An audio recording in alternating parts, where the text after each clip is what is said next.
Ladies and gentlemen, at this time, we ask that you please rise and remove your hats as the Columbia River Marching Band honors America with the playing of our national anthem.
Recognizing our captains for Columbia River High School, number 17, Aiden Flores, number 23, Victor Flores, number 2, Adam Warrenia, and number 53, Nicholas Hutchinson. Recognize our captains as they do the coin toss at center field.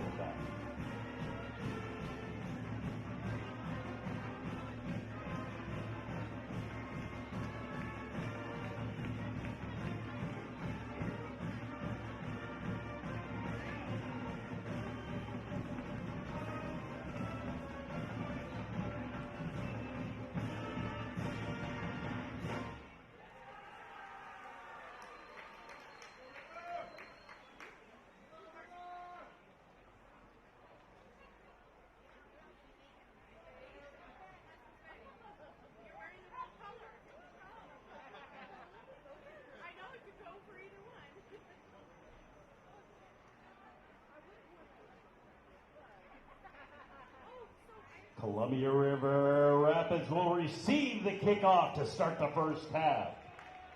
And now, a river that rises in the Rocky Mountains of British Columbia, a tumbling force of nature that surges 1,250 miles across 7 of our great United States of America to the Pacific Ocean, an unstoppable force of unyielding power. River Nation, rise and show everyone the awesome power of the Columbia River Rapids.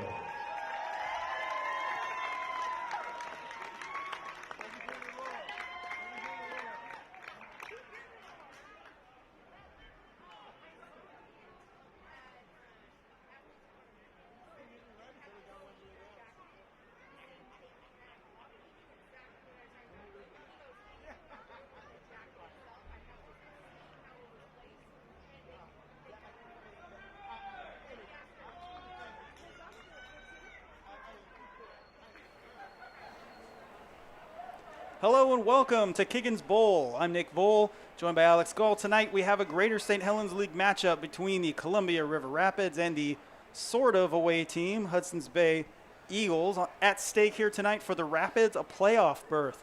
For the Eagles, it's a chance to avoid their first winless season since 2012. Alex, I'm pretty excited about tonight's game. Yeah, hopefully it'll be a good matchup, and we'll see if Hudson's Bay can get off to a fast start and avoid letting the game get out of hand. They're not favored tonight, so it'll be good to see them put some points on the board early. And we're underway. There's the kick. We're going to have a return. He's got some blocks out to the right side. See if he can turn the corner here. He does not. Pretty good coverage by Hudson's Bay. Nicholas Ianello on the return there. So Rapids going to start with not terrible position, but pretty good. Yeah, you said pretty good coverage. Ianello ended up going on of east-west there. So Yep.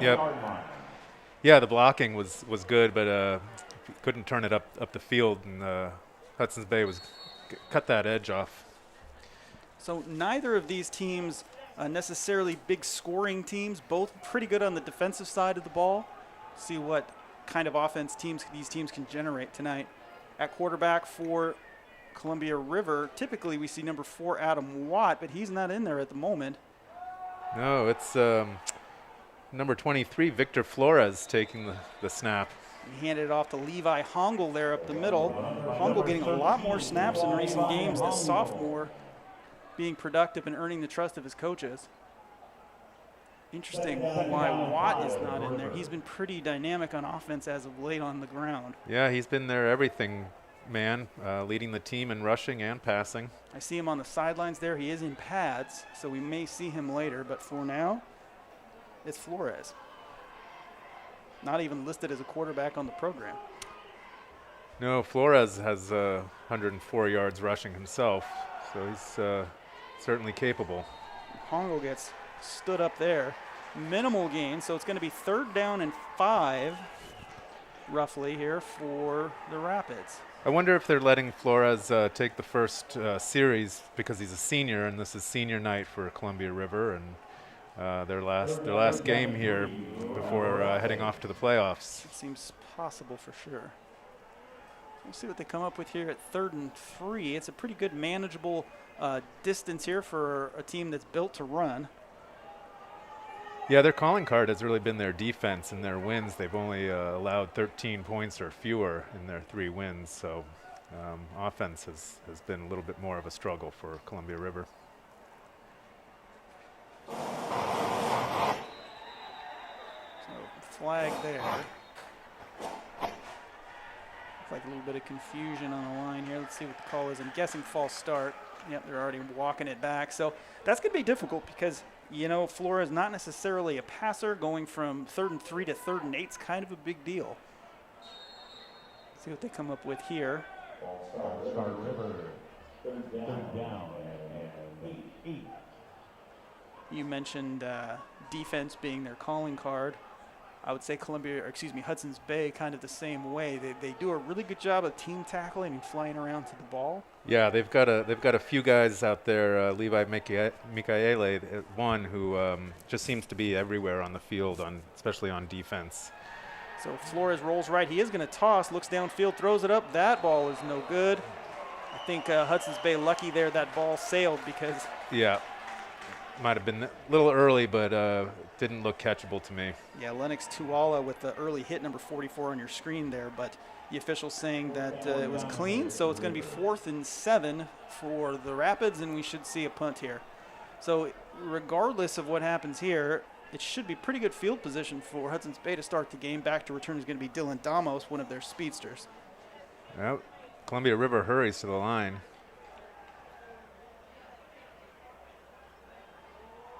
A little trickery there. They run up to the line, then retreat. Ooh, That ball rough snap. barely gets there. Low kick. It's going to take a bounce, and he's going to let it go. Wise move here. They're going to have it on their own 48-yard line to start the game. So a good starting position for Hudson's Bay. We're going to see trotting out onto the field their starting offense. Probably a good call not letting Dylan Damos get his hands on it for a return. He is a speedster and can make plays happen. He seems to be, every time he touches the ball, good things seem to happen for Bay. Yeah, we saw he had a huge reception last week against Hawkinson. It was in the second half there. Took it over the shoulder from Dean Castillo, about 60 yards to the house. And speaking of Damos, I believe he is getting the start of quarterback again tonight. We saw Castillo last week, and tonight it's Damos, and he's going to pitch out to the right. That play's not going to go anywhere. That is a loss for Travis Charlton. Yeah, you want to see Bay establish some presence early in this game. They've gotten behind early in a couple of games, and it's really set them back. So Damos, the running quarterback, Castillo, the throwing quarterback, kind of mirroring what we just saw from Columbia River. And I wonder if, again, Damos is a senior and Castillo is a junior, if they're letting Damos get some reps at quarterback. Oh, there he goes. Or perhaps it's just that. Touchdown, Hudson's Bay High School. Dylan Damos takes the snap and goes 50 yards for the touchdown. The Eagles are on the board first. What a run. He is a speedy guy, and he's small of stature, but he gets through there and turns on the jets. I liked it. As soon as we questioned why he was starting, he says, look at that hole. This is why I'm starting. What a run. Yeah, his offensive line gave him a hole you could drive a truck through on that, and he took advantage. So a quick 6-0 lead here for Hudson's Bay. They're going to attempt the extra point. Not the start Columbia River wanted. Again, with a win, they are in the playoffs. They can still make it, even if they lose tonight. If Washougal also loses, I believe Washougal's playing Hawkinson, which is going to be a tall order for them. But obviously Columbia River and their coaching staff does not want to leave it up to chance. No, they need to take care of business, and they control their own destiny. So definitely not the start that Columbia River envisioned. And this has been, for Hudson's Bay, they've been able to move the ball up and down the field. It's just getting it over the line has been the bugaboo for them. So it's good to see them get it and capitalize on that drive. See what River does to answer. I'm curious to see whether Watt comes out or we see Flores again. Hey, folks, while you're watching us, you've got your phone in front of you, as do I. Join us on Twitter, @VPS Game Time. We like to tweet out local sports news, highlights. Follow us. We might follow you back. It's just a fun place to be. Earlier today, actually, we interacted with Dylan Damos' mom on Twitter. She posted some comment about one of his great highlights from last week, and we both agreed he's one of the fastest players we've seen this year. So, I mean, unsurprisingly, she thinks that, but I also think that too. So, well, she's got another play to add to the to her bag of evidence there. No one was going to catch him once he found that edge. So back to kick things off here for Hudson's Bay. It's Joey Roper, number 34, right there on your screen, and they go deep again.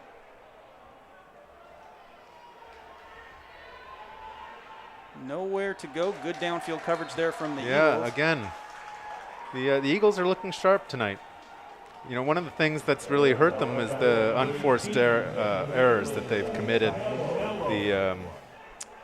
the false starts and those errors that have just set them back. Like I said, they've been able to move the ball up and down the field, but they've been really hampered by their unforced errors. So.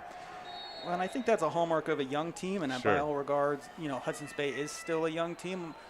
Talking to some folks around the area about Hudson's Bay, they were hurt by COVID-19. Yeah. Their numbers fell, which means some of their upperclassmen didn't come back to play football, so they're playing younger players.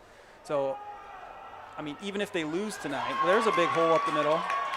Even if they lose tonight, they've got to take heart in the way they've played this season in the face of adversity, because they're not getting, embarrassed on the field. No. That was Aiden Miller, the 5'7" junior. And it seems like Columbia River likes to rotate their running backs in and out of the game, presumably to keep them fresh, sort of running back by committee. And there's a lot of talent in that backfield. Aiden Miller, one of several we've seen this year, getting a lot of carries. We saw Levi Hongle earlier. We may see Caden McDonald tonight. Here's Flores. He gets swamped in the backfield and will eventually drag his way back towards positive yardage. He probably picked up a yard there. Oh, it's Isaac Finn with the sack, number 58. So it's going to be third and about 9. Excuse me, second and 9. So Adam Watts, I don't know why I keep saying Shaw.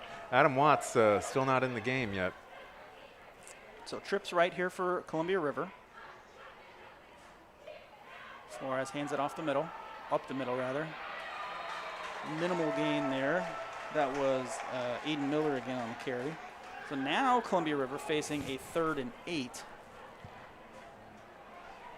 You know, I had a few keys to the game, and one of them for Columbia River was to not take anything for granted. You know, high school football, you know, you see these blowouts and you think a team can't do anything, then the next week they come back and surprise you. So, you know, I think Columbia River really needs to stay on their toes and treat this as a very serious game. I mean, you know, obviously they've got a lot riding on this game, but you can't play down to the level of, you know, that you perceive the competition to be.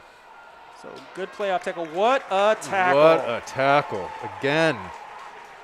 And that was Isaac Finn. You just called his name a moment ago, and he deserves another shout out here. That's right. If he doesn't make that tackle, that's a first down for Columbia River. For sure, and probably a lot more. So instead, we're going to see, it looks like maybe Julian Morales back there to punt this ball away. Watch this. With his hands. just grabbed him by the hips and said, I don't think so. Damos is back for the return. We'll see if they kick away from him again. They got their first taste of what he's capable of in that last drive. Low end over end kick. Here's Damos. He fields it cleanly, cuts it up the left side. He's got a block. Now he breaks it to the outside, gets out of bounds around the 46-yard line. Good return there from Dylan Damos, and Hudson's Bay has another good starting position here. 46-yard line. The tackle by number 41. Yeah, Damos has really been, you know, their Swiss Army knife guy. I mean, he's leading the team. He's one of the leaders in rushing yards, reception yards. He's got 18 receptions for 236 yards coming into this game. And now we see him at quarterback. So, and obviously a returner on the kick game. So he can do it all. Football is one of those funny sports, unlike most others, where you can have a guy like that who just kind of does what you need him to. Yep. Here's a handoff up the middle. Nothing doing there. That was Travis Charlton again on the carry. We saw him get the first carry of the game for Hudson's Bay. So it's going to be second down and about 9 so for the Eagles. Another playmaker that Hudson's Bay has, who I don't see out there, is Mateo Verona. Oh, yeah. He's been also another dynamic player for them. Is that him spread out on the top of the screen, number 8? My eyesight isn't so good anymore. Yeah, I need to see if. Here's the pitch out. That play's going nowhere. That's negative yardage for the Eagles there. Good outside tackling there on his own there. Adam Herania, the senior, had a senior ceremony before the ball game today, and they said Adam Herania wants to go to pilot school or play college football. Well, you can do both. Yeah. Why not? Loss of yardage for the Eagles. Watch him here.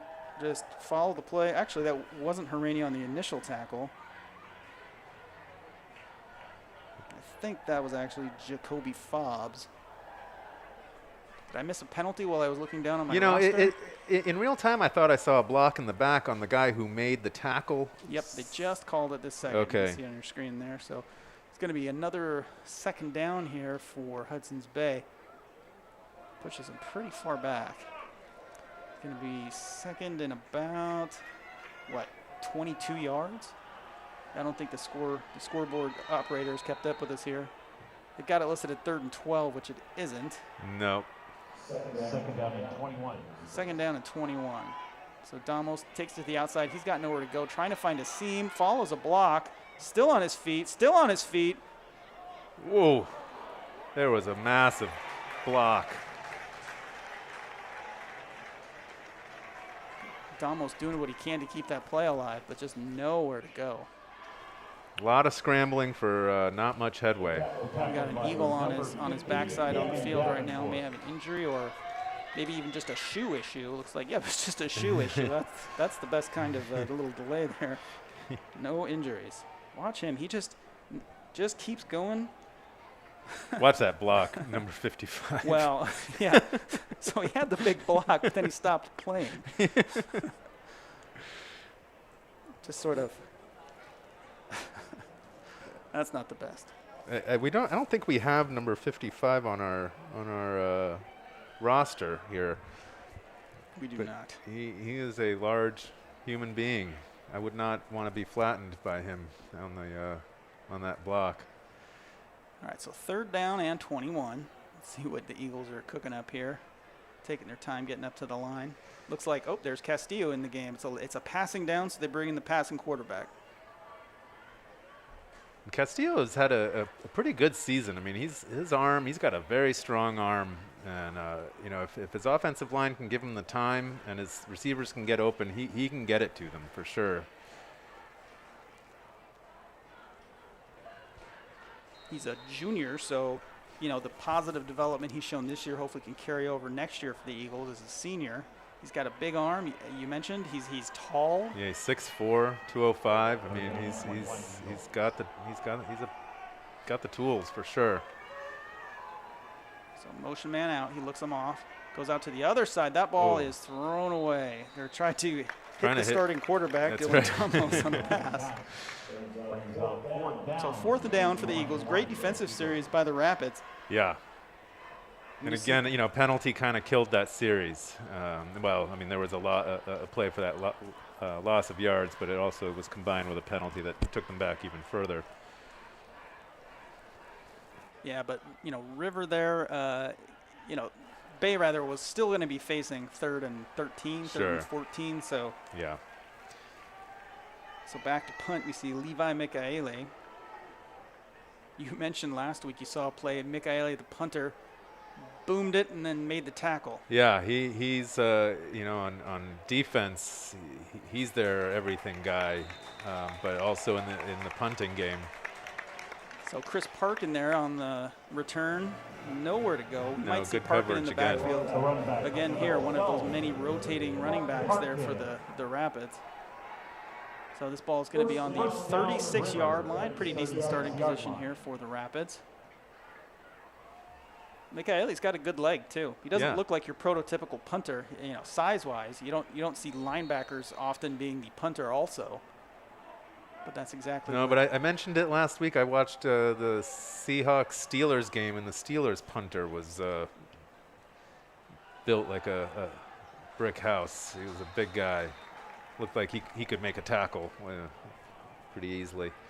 Nicholas Iannello there on the carry. We've got Flores still in a quarterback. It's going to be 2nd and about 8 for the Rapids. I'm curious. We've seen lots of runs up the middle here for Columbia River. You know, up the middle, up the middle, up the middle. So we'll see what happens when they finally use that and try to go deep or swing it to the outside. Yeah, they've got, you know, it's putting a lot of Hudson's Bay players in the box. They show blitz and do come with one linebacker. So good tackle by number 55 there. We've seen a couple big plays out of him. He just had the big block. Now he's got the big tackle. If anybody out there knows that person's name, I'd love to know. At VPS Game Time on Twitter. We don't have him on our roster, so we would love to give him a shout out here by name. This is going to bring up another 3rd and long for Columbia River. They've you know, gotten behind the chains on a couple of drives now. And if you're the Eagles, why not pack the box? You've got a quarterback in Flores who's not typically their starting quarterback. We don't know if he can throw or not. Make him run it. We're going to see here. He rolls out to his right, looking out, throws it over the top. He's got a man. That ball is dropped. Excellent pass there from Flores, right on the money. His receiver just could not hold on to it. Yeah, rolling out to his right, he put the ball right on the money, but like you said, just couldn't quite hold on to it. Yeah, I think Parkin was perhaps worried about that sideline, watching his feet. Yep. Took his eye off the ball, couldn't hold on to it. It's also hard for us because the Rapids have put up their big team tent kind of right on the sideline in front of the field, so that little corner right where we caught it, we can't really see very well. And Columbia River for their 3rd punt of the game. This one end over end. Here's Damos. He's got an opportunity to return. He's got a block. Breaks it out to the outside. Dragging players with him. So another good starting field position here for the Eagles. Playing the field position game. First down Eagles at the 42-yard line. We'll see who they put out at quarterback here. If it's going to be Damos again. Looks like it is. See on the return here. I've been pretty impressed too with the special teams blocking tonight from Hudson's Bay. It's like they understand their assignments. Yeah, it was a little bit scrambled last week at times, getting players, you know, rotating them in and out for the kicking game, and things look cleaned up this week. You know, and that's what you want to see is the progress. It's not necessarily the wins and losses, but, you know, is your team getting better week to week?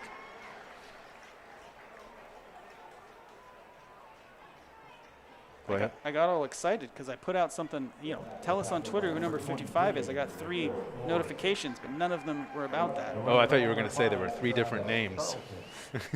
No, I'd love to know. All right, so it's going to be 2nd down and 10 here for the Eagles. Trying to recapture a bit of the magic they had on that first possession. And Damos took it to the house. Well, and again, you know, if you keep running it, Columbia River is going to start packing the box and expecting it. Damos breaks the tackle there. Can he break more? No. Too many Rapids, too tight a spot. They had 8 players in that box, as you mentioned, so it's going to be tough to run with that many purple jerseys up the middle. They did try to bounce it to the outside, but no dice there. So it's going to be 3rd and 7. We're under a minute left here in the first quarter. Just trying to pick his hole, but then there are no holes to pick. You can see all those purple jerseys. Yeah, and he breaks a couple of tackles, but you know, you didn't have blockers out there, and too many, like you said, too many purple jerseys. So we'll see what they have going here. See if they take it to the air yet. Have we seen a pass attempted by Damos yet? I don't know. Nigel Brown's in the game. And there's going to be an offsides penalty there. That's going to be pretty helpful for the Eagles. It sure is. Turns that from a passing down into a running down, potentially. So now they're going to be facing about a 3rd and 2. So Nigel Brown, you know, he's their leading rusher, but last week was really quiet, and so I kind of expect him to have a bounce-back game and have an impact on this game. He's coming into the game with 176 yards rushing. We had Hudson's Bay earlier this year against Mark Morris, and he did a lot of really positive things. So we'll see if he can get it going tonight. Now, Castillo's back in the game. He's a big guy. So if they're going to take this snap and run up the middle, which is what they do, he looks like he has that first down, although a flag comes in at the end. Let's see what this is going to be. I'm not entirely sure what that gesture meant by the official. Maybe. I'm guessing some sort of false start. Or pushing. Oh. Well, the Eagles are marching backwards. No matter what it is, it's on them. I really don't know that hand motion. I didn't think the play developed enough to even have time for a penalty, but I'm guessing maybe, are you allowed to push your teammate forward? That's a fine question. That's one of the nuances of high school football. I don't know. Yeah. Certainly see it at the pro level plenty at the goal line charges. Well, as we've seen, there are a lot of differences between the pro and the high Yes. school game rule-wise. So it's going to be 3rd down still for Hudson's Bay, but just kind of back where they were just a minute ago. There's half of a second left on the clock. So I don't know if they're going to start it. Nope, that's it. That's the end of the first quarter. So Hudson's Bay has a successful first quarter. They're up 7-0 at the end of 1, trying to avoid the donut on the season, get their first win of the year. Columbia River trying to qualify for the playoffs. We're going to see some highlights here in just a moment. Pretty exciting, fast-moving first quarter, Alex. Sure was. And Dylan Damos really has already put his fingerprints on this game with that long TD run that we'll be seeing here. So we're going to see that Damos touchdown. Well, we were just wondering why he was starting at quarterback instead of Dean Castillo, and this is why.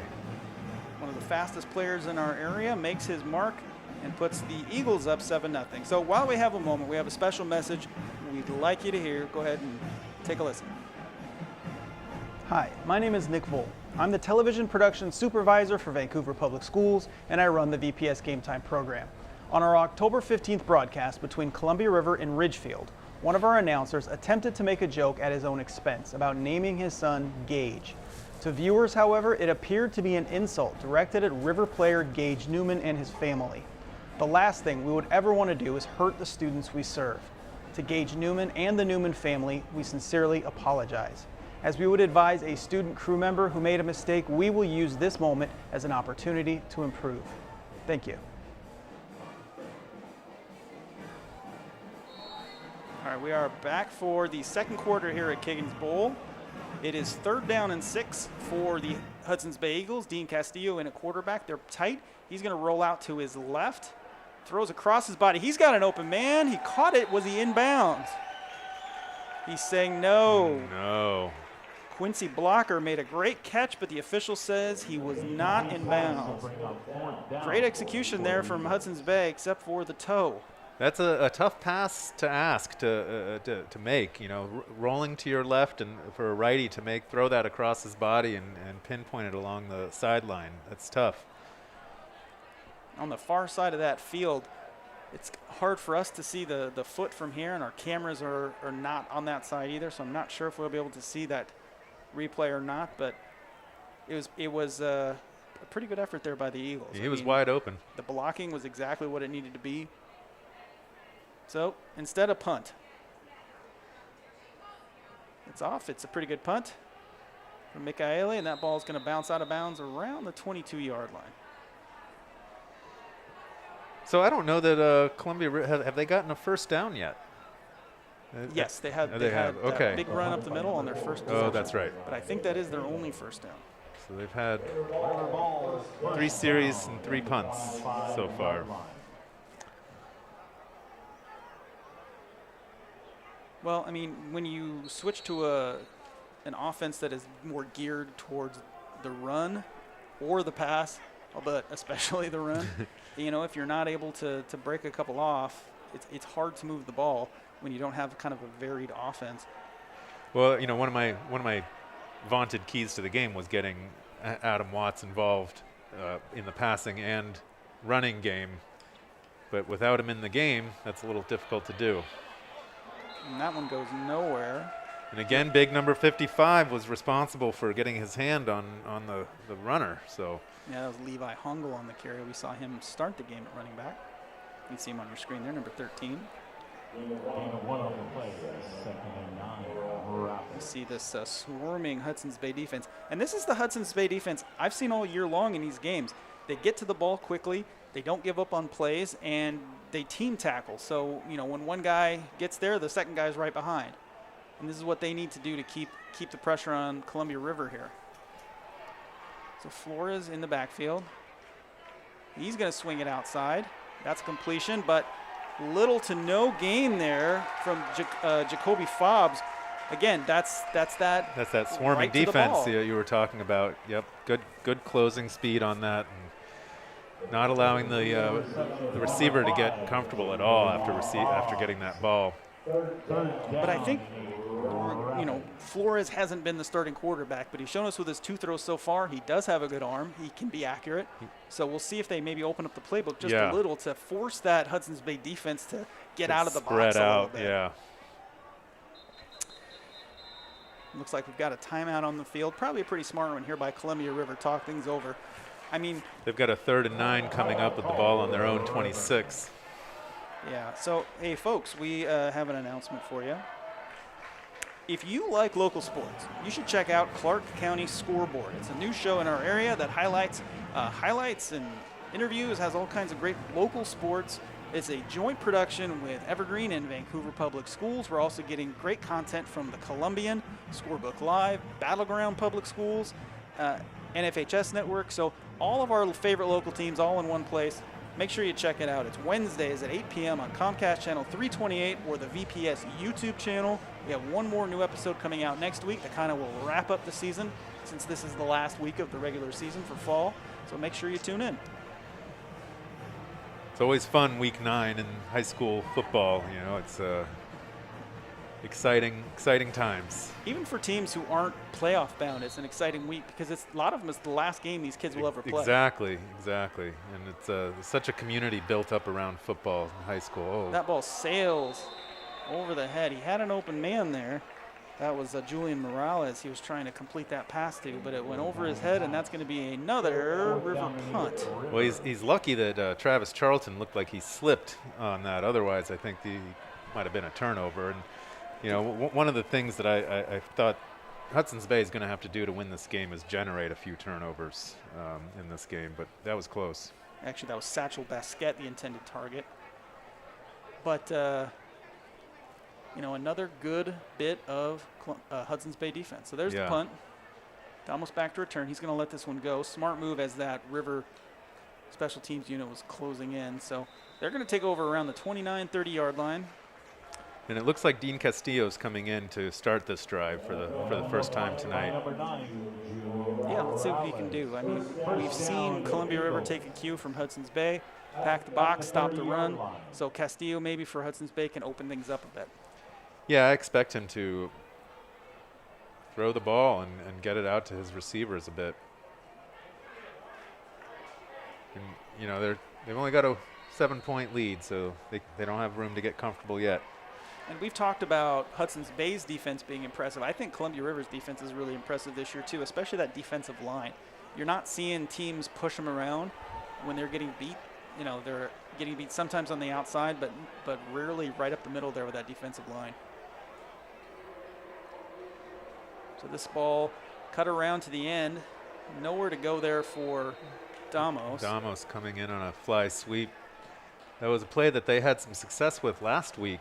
You know, once the game was out of hand and the clock was running and Hudson's Bay was playing against the second string for Hawkinson. But they ran a couple of those fly sweeps to great effect last week.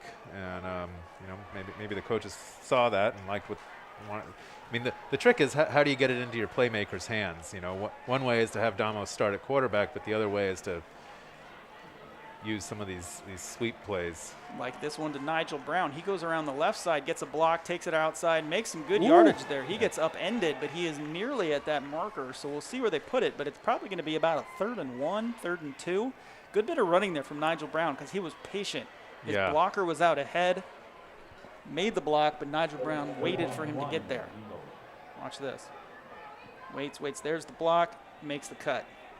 Oof. Great angle there from Cam 4. Holden, nice shot down there. Yeah. Holden, our student camera operator on number 4. Couldn't see who made that tackle, but I'm more focused on the camera operators. That's my job. Yeah, production. There's a fumble. Castillo jumps on it. That might be Columbia River ball. We'll see. No. Well, one of the players is saying it is. We'll see what the officials say. Just a disastrous play there for Hudson's Bay. As they were starting to gain a little momentum again, Castillo dropped the ball. It's those unforced errors that have really hurt them multiple points during the year. It remains Hudson's Bay ball, but now it's 4th and 1. The offense goes back out. I think they're going to go for it here. Probably just run the same play. Maybe see if they can draw Columbia River off sides. Back to the sidelines. And there's Castillo. Ooh, this is going to be awfully close. Looks like the official's going to give it to him. Yep, there's a first down, Hudson's Bay. So a gutsy call by Ray Lyons because, you know, they are still in Hudson's Bay territory. Yep. And that's testament to the faith they have in that defense because if you don't get the first, you think that you can stop them still. And the faith that you have in your offensive line. And I think Lyons is seeing something here. I mean, they're running the ball a lot. He's putting a lot of trust in that offensive line to move Columbia River's line out of the way. Here's Brown. Not he that gets time. upended again. Yeah.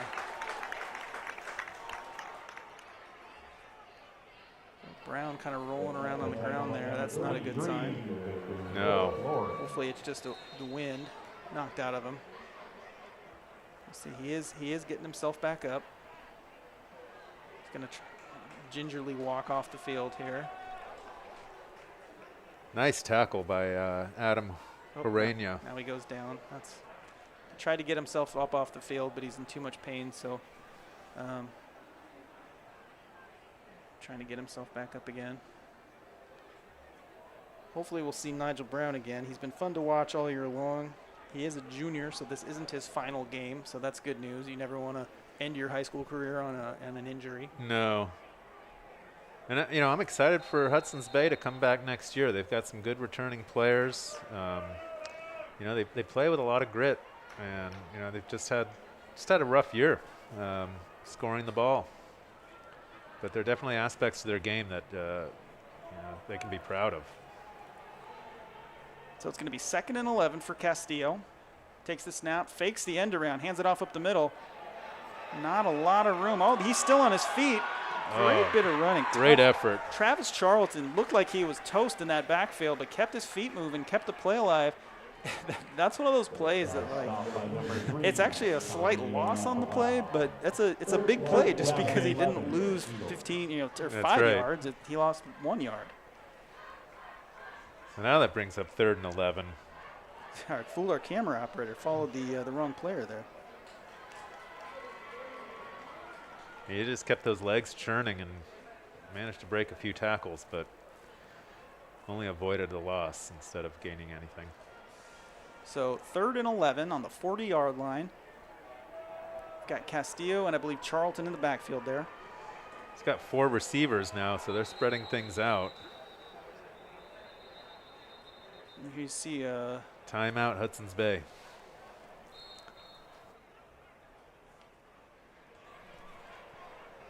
folks, we have another announcement for you. Trying to give you all the latest Vancouver Public Schools dirt. And if you are looking for a job, we have some really good news. We are hiring. As you can see on your screen, there's a bunch of different positions: teachers, para-educators, nurses, bus drivers, coaches, secretaries, more.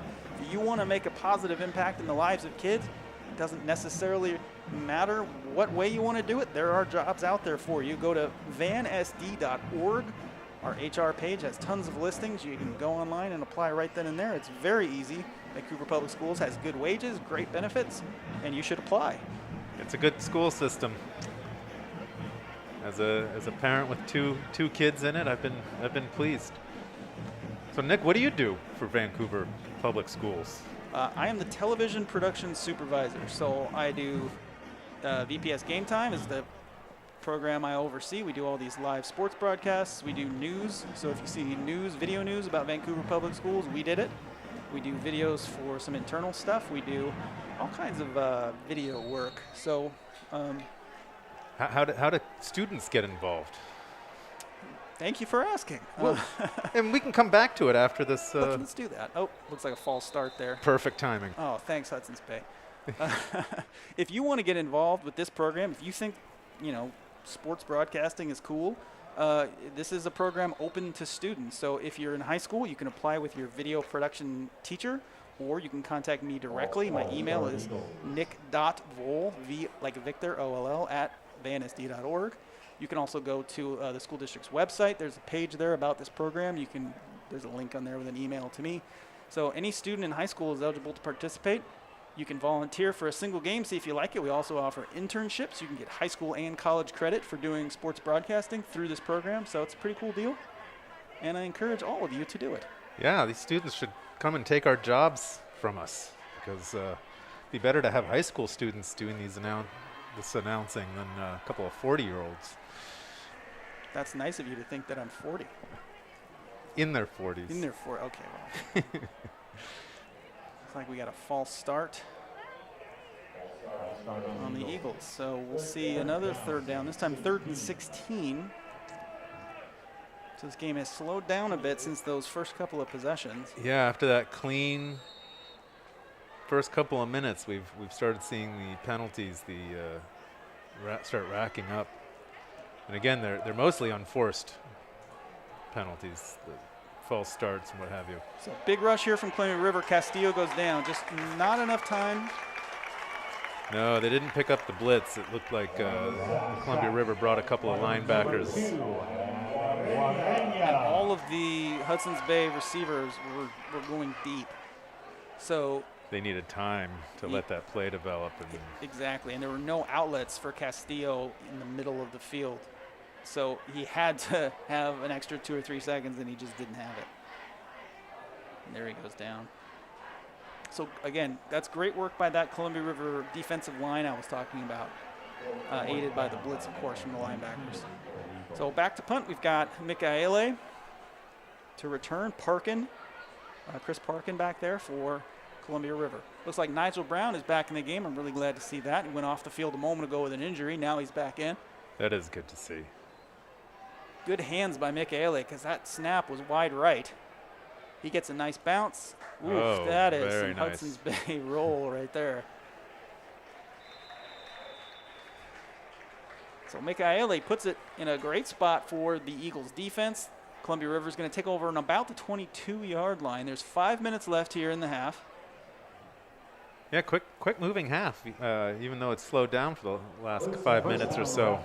Well, man, I think that's what happens when there's a combined total of 5 passes in the first half. Yeah, the clock keeps running. You can see here on this replay how this ball just goes and goes and goes, and that great exhortation there from number 3, Caden Gonzalez. All right, so Flores takes a snap. He hands it off the middle. This ball play bounces around to the outside. He's going to have a little bit of space there. Picks up a couple of yards. Aiden Miller on that carry. Just trying to turn that into something. By number 27, Miller. Yeah, I've got to think that Adam Watts is injured, since he's been their big playmaker for the year, and he's not in the game. He actually had the play of the week last week on Clark County scoreboard, his big touchdown. He scored last Thursday. So, yeah, I would think you're right. Although, as I mentioned earlier, he is in pads. And I did see him warming up, throwing the ball. It looked like a pretty casual game of throw the ball, though. So here's Flores. He pump fakes it. Can't get where he needs to go. Yeah, he was trying to fake Caden Gonzalez into thinking he was going to pass, but he was already past the line of scrimmage. So Gonzalez didn't fall for the ruse. Sure didn't. So it's going to be a 3rd and about 2. Watching me pump fakes here. Third down and 3. I saw that there in the play, but. Well, this is a lot more manageable 3rd down than Columbia Rivers had previously. So that ball goes up the middle. Oof, stuffed.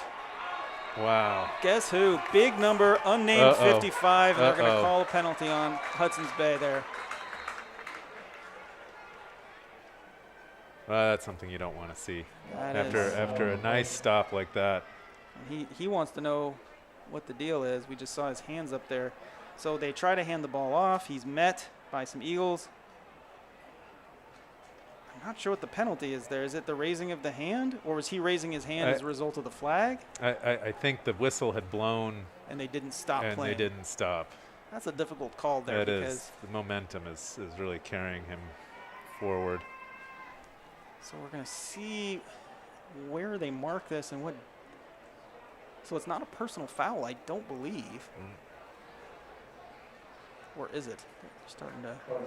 No, it is a personal foul. Okay, I didn't see that call originally, so I wasn't sure what they.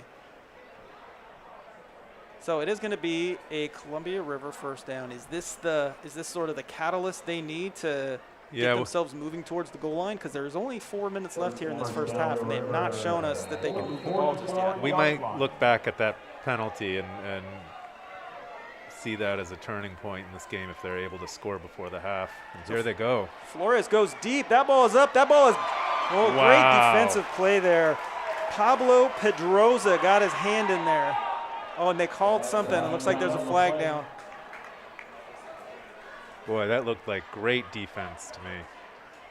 I'm fascinated to see this on replay because from this vantage point, it looked like you can't really see from that angle. With the guys in the booth, I'm not sure if you have the opportunity to show us another angle, but that would be great if you're able to pull that up.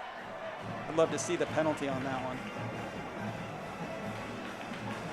So in any case, it's going to be a Columbia River first down on the 44-yard line. So Hudson's Bay really shooting itself in the foot here with these penalties because they had Columbia River backed up inside their own 20. Now they're on the Hudson's Bay 40.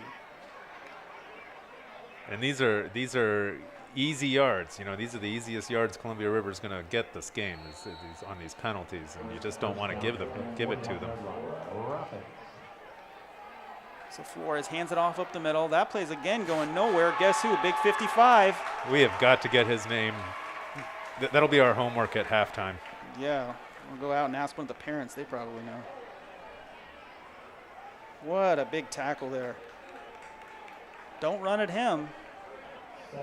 Between him and Mikaele, who are you going to pick? Where are you going to run?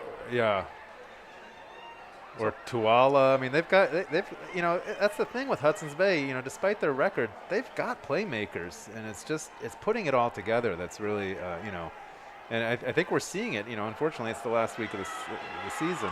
There's Michaele. They're calling that gonna call that a personal foul. Yeah. For the throw. I'm not sure. That's tough. That is tough. It's it's a discipline. You got to be disciplined. I guess I don't understand where the person. I realize he's kind of throwing him, but if he doesn't, he kind of threw him on top of himself. If he doesn't pull him down, what is he going to do? Just stand there and hold him? Yeah. I don't understand what they expect him to do there. Yeah, when you've got somebody up around the shoulders, it's kind of tough to get them down without that throwing motion. And he ended up landing on Michaele, so he had a padded landing. So that's 45 yards in penalties in a row. Unbelievable. Great for Columbia River, though, because here they are at the 35-yard line of Hudson's Bay. They've got 3 minutes, plenty of time to get this ball into the end zone and tie this ball game up.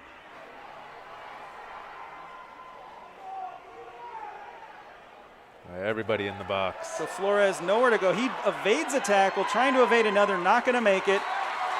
So that was Michaele originally getting to the quarterback. And Quincy Blocker comes in and finishes that play off. So great penetration there by the Eagles. And if they can keep this up, they can push Columbia River far enough back to sort of end this threat. Yeah, the Eagles are playing with a lot of spirit, a lot of enthusiasm. You just got to, you want to see them keep it under control and make smart plays and stay disciplined. So Blocker there, some good hands to just sort of hold on to that quarterback. And not give up. When it looked like Michaele might have had him down, he didn't stop. And it's weird, too, with these personal fouls. I mean, we can't hear what the players are saying to each other, but there are no obvious signs of interpersonal trash talking or anything like that. Good run up the middle there. Oh, another flag comes in at the last minute. I wonder if there might have been a little grab of the face mask. Yeah, Hongel on the carry there, so a good play there for Columbia River. Now the official talking to our mysterious number 55. So Hongel takes the carry, finds a good little hole. There wasn't much room there, but he found it.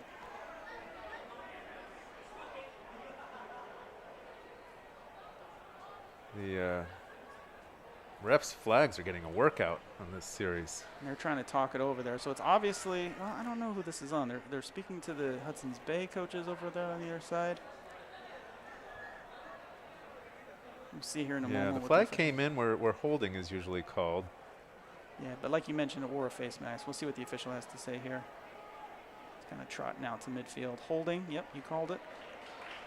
Difficult call there for the Rapids because they finally had that little breakthrough play where they picked up 6 or 7 yards and then it's erased. Yep, and this is really going to set them behind the chains, bring up a 2nd and 18. But as I was mentioning, we haven't seen the signs of like two teams that are not getting along. No. And I've actually seen some good sportsmanship between the two teams, picking each other up, that sort of thing. So I'm curious, sometimes you'll see those personal fouls called to stop things. Yep. All right, so it's 2nd and 25. Flores throws it over the middle. He's got a man. That's a completion. Ooh. Adam Herrera with the catch. Good bit of pass and catch right there. It gets them back to the original line of scrimmage. So now they have a manageable 3rd down. Chase Hart with the stop. A pretty hard collision. That's some fearlessness by Herrera there because, Flores throws that ball over the middle. Floats it. Herrera is just a sitting duck. He makes the catch, holds on to it, and takes a hit. And guess what? A flag. Well, he's lucky he was that open because, that ball took a while to get there. But that was some smart play calling, too, because that Hudson's Bay blitz has been coming up the middle, so they attack that weak spot. But they're calling, looks like holding. So now the penalty pendulum is starting to swing the other way to Columbia River, and they're starting to rack up the negative yards. So they went from a potential 3rd and 10 to 2nd and 30. Wow. This has been a roller coaster ride of a series. If any good comes out of all of these penalties is that I think hopefully maybe we'll start to see the offenses loosen up a little bit. See if Hudson's Bay brings another blitz. No, they back out of it. Still get some pressure on Flores, but the guy's got wheels. He takes it to the outside. He gets 1 hit, then 2 hits, and he goes down. That ball's loose. I don't know if it came out before he was on the ground. Let's see what the official says. Michaele just laid a big hit on Flores. Flores was spinning off of 1 tackle and just ran right into Michaele. Did I just see another flag? Be seeing them in our dreams tonight. I think there's another flag on the field. That's really, really too bad. I mean, so watch Flores here. He goes back. There's pressure. He decides to break it up the middle. Smart move because he's a fast guy and he had some space. There's 1 big hit, a second big hit, and then another big hit, and that ball comes popping out. I'm not sure what they're calling there. I wonder if it's – looks like maybe they just waved the flag away. I'm not sure. Flores must have felt like a pinball on that play. No, they're going to call it against the Eagles. I'm guessing maybe a personal foul. So we're back to a manageable down. So they get the big play offensively, and then they get the penalty on top of it, and now it's 2nd and 8. 1:06 left. We'll see which wins first. This has been one of the more bizarre series I've seen.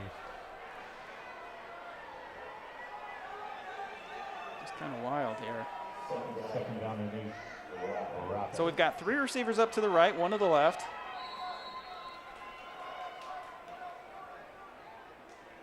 Flores takes a snap. He fakes the handoff, rolls to his right. Here come the Eagles. He gets it off. That ball is incomplete, and there's a penalty. And Flores looks injured. So there was, first things first, there was a pass interference. It's got to be a pass interference, and then Flores takes a hit and doesn't get up. The Columbia River players all take a knee as the coaches go out to check on Flores. Using this as an impromptu timeout, actually pulling them all back to take a knee in front of a coach. Hope Flores is okay. We couldn't quite see it in that replay if he just landed awkwardly or what happened there. I know he did get a hit there at the end as he was releasing that football.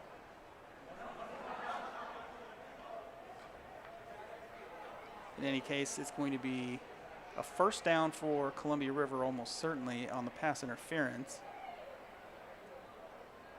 Hopefully their quarterback will pop right up here, and we'll have to set out at least 1 play, but hopefully we'll see him again here tonight. Yeah, as you said, you never want to end your high school football career on an injury. So we see Flores has gotten up and he's walking off the field under his own power, holding his left shoulder, as you can see. You know, I mean, in football, you get stingers sometimes. You just kind of take a hit and your body doesn't like it and it hurts, but then it goes away pretty quickly. And I'm hoping that's what we have for Flores here, because he's been solid here tonight. But he is out, and in his place, it looks like we're going to have, is that Harania, starting tight end, coming in at quarterback? So Watts must just not be playing tonight. Yeah. I mean, you know, for a game of this much importance for Columbia River, if he was able, he'd be playing. So in the game is Adam Hirania, normally listed as a tight end, but now taking over the mantle as quarterback here. He looks like a quarterback. So yeah, we'll see what 6'2", 215. So it's going to be 1st and 10 on the 19-yard line of Hudson's Bay. Hirania's passing on his first down. He's going up top. One-on-one coverage. That looks like a touchdown. Wow. Columbia River scores. How about that? He comes into the game, first play, throws it up, and gets a touchdown out of it. Thomas Blau on the reception. That ball was thrown up for grabs, and Thomas Blau says, that one's mine. Man, that is the ultimate wide receiver fraternity right there. Yeah. It's a touchdown from a wide receiver to a wide receiver. A pretty good throw, because I guarantee you, Hirania is not warm as far as throwing goes. No, what a catch though. I mean, he had a defender right in his face. He turned around, got his hands around the defender's head, and got that ball. So after all that, we are staring down a tie game after this extra point if Gage Newman can boot it through the uprights. Gutsy call. You know, you come in with this what was, I guess, your third string quarterback at this point, and call a play like that right off the bat. That PAT is good. We are tied with under a minute left to go in the first half. Well, with two defenses, two teams that have good defenses and have, really built this year on defense, it's not surprising that we have a pretty low-scoring game here at nearly halftime. I'm a little surprised that Columbia River was able to, by hook and crook, get that ball all the way down the field. They were looking at, remember, we talked about this. They were facing 3rd and 20-something plus within their own 20-yard line at 5 minutes left in the half. How many penalties did we see in there? 8? It feels like more, but yeah, I think that's about right. And they take 4 minutes to just move their way down the field. How many of those yards were actual offensive plays? I don't know, but it doesn't matter. 7 points is 7 points. That's right. And they made the play they needed to make. So Adam Morena there, I think it's actually kind of brilliant play calling because they have a guy come in. The defense expects that ball to come up the middle again, and they say, I don't think so. Nope. High risk, high reward, though. It's great when it works out. Especially when you have those sort of isolated wide receivers, and you just have to trust that your guy's going to make the play, and then he did. So Newman with the kickoff. This is a high, out-of-bounds kick. Not the worst decision by Columbia River. Prevent one of the speedy Hudson's Bay returners from bringing that one up the field. Yeah, and I got to think Verona's injured because we haven't seen him yet this game. Yeah, and he's been one of their stars all year long. He had a good game last week, and I don't remember him getting injured in the game, so hopefully he's okay. Yeah, Mateo Verona, kind of that dual threat that Hudson's Bay's had all year from those two players in the backfield, Damos and Verona. Yep. And last week I kept confusing them because they sort of have similar styles and they're both effective at what they do. They're both similar sizes too, and they both are and fast. 4 and 8 are multiples of each other, and I'm sure as your brain they were running, they're like 4, 8, yeah. Well, if 4 is multiple of 8, obviously, is Mateo Verona number 8 twice as good as? No, I don't think so. I don't think so. I don't think it works that way. Yeah. If that's the case, then I want to be like 96, like Ryan Boma here on the roster for Hudson's Bay. All right, looks like we have a penalty, a false start penalty. That's the out-of-bounds kick. So it's going to be first down here for – are they going to re-kick it? They're going to re-kick this. Oh. For whatever reason, I thought that was going to be just Hudson's Bay ball on the 35-yard line. Yeah, in a time when they're looking for ways to reduce the number of kickoffs and stuff, it's interesting that we're re-kicking this. I mean, now you and Corey Kier, who's one of the coaches on the Columbia River sideline, did commentary last week, and you guys kind of talked about it, but I think it's absolutely true. I'd be curious in 10 years to see if you even have kickoffs. Yeah. I mean, it's a play where players do get injured pretty often. You got two teams running at each other full speed. So he's just moving. Oh, that ball's loose. Is that Columbia River football? It sure looks like it. The officials talking it over. Certainly everyone on the Columbia River sideline seems to think so. Well, they did have a good view. Yep, that's River ball. So Caden Gonzalez was doing a good job of moving the ball forward, and then he lost it. There it is on the ground. Great shot there. You can see it loose on the turf. So River's got another crack at this here. There's great camera work, Nick. Yes, it was. I'll take credit for the student down there, Holden, who got that shot. Holden, a River student, came out tonight. He's one of our interns. Always does a really nice job. Great. All right, so it's 43 seconds left here. It's Columbia River ball on the Hudson's Bay 49-yard line. We've got Adam Harania in at quarterback, and we've got ourselves a timeout. They calm things down, kind of find your focus here. Yeah, who called this timeout? Was it Columbia River? So it's important to remember here, yes, I believe Columbia River called it. They don't need to necessarily score 7 here. They do have Gage Newman, who is a good kicker. So if they can pick up just a few yards here, maybe get themselves a little lead at halftime, that's certainly within the realm of possibilities. Yeah, we see him warming up on the sideline.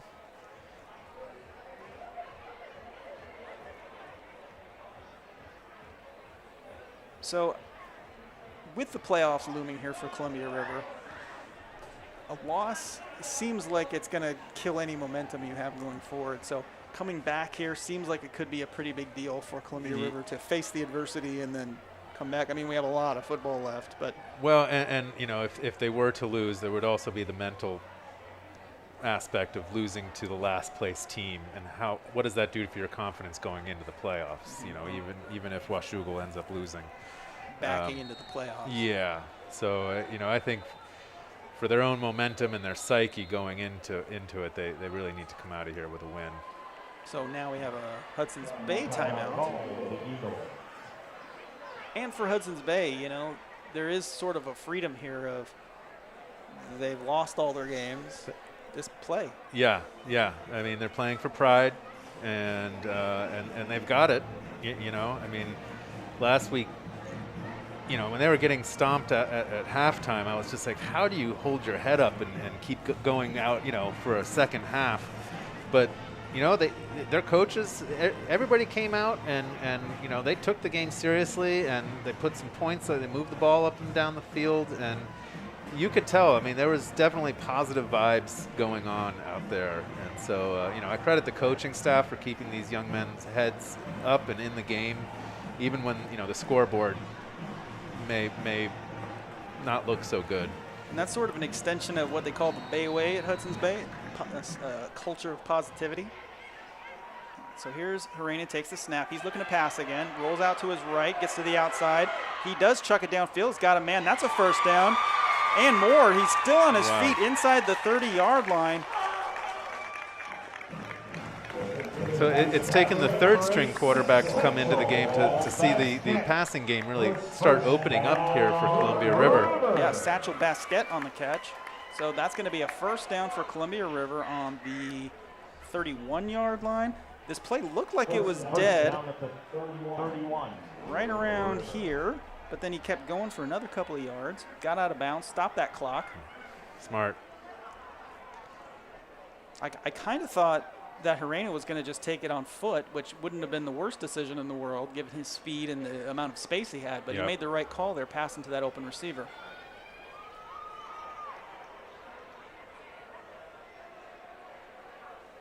Well, Columbia River's got a pretty spread formation going up. That's an interception. Caden Gonzalez, he gave it away and he takes it back. He just fumbled a moment ago on that kick return, and he gets the interception here. So Hudson's Bay is going to take over at their own 7-yard line. Oh, the field position isn't what it was if he had held on to the kickoff return, but Gonzalez made up for that fumble with a nice interception. And like I said before, generating a few turnovers is going to be key for Bay to come away with any hope of a win. And there was also on that play a flag. It was a false start on Columbia River, but that is declined. And Columbia River is going to switch to defense mode here as the Eagles take over. So I'm curious to see whether we're going to see anything more than just a run up the middle here to end the half and accept the tie at halftime. Well, I think Bay's got to feel pretty good about going into the half with the game tied, and I think Columbia River needs to come out with a little more energy and clean up some of their unforced errors for the second half. Yep. There's the kneel. They're just going to let this clock run out. They don't need to run another play. I'll be curious to see who starts at quarterback for Columbia River starting in the second half. Yeah, because Harena has been effective. Despite throwing that interception. I mean, it definitely looks like they're comfortable with him throwing and looking downfield. And we saw they were not having success on the ground before. So, all right, so it is halftime, and it's 7-7. So an exciting football game here at Kiggins Bowl. We're going to see some highlights in a moment, and then when the highlights are over, make sure you stay tuned. We got some news from across Vancouver Public Schools starring yours truly, so make sure you stick around for that. And here are our highlights. So we're going to start off with that big Dylan Damos touchdown. Kind of electrified the crowd early on the first possession. Yeah, good blocking, and then he broke a couple of tackles and found pay dirt. So here's Flores on this big run out to the outside with a big hit, the second hit, and the third hit, and that ball comes out at the end, but kind of typifies that tough Bay defense. And here's the touchdown after all those penalties we saw. This substitute quarterback, Adam Harain, on his first snap under center, hits Thomas Blau. Then he gets a little greedy here, and that ball is up for Caden Gonzalez, who makes the interception. And that's puts a stamp on the end of the first half. So at the break, it is 7-7. We've got lots of football coming for you here in just a few minutes. Make sure you stay tuned. We'll see you in a few.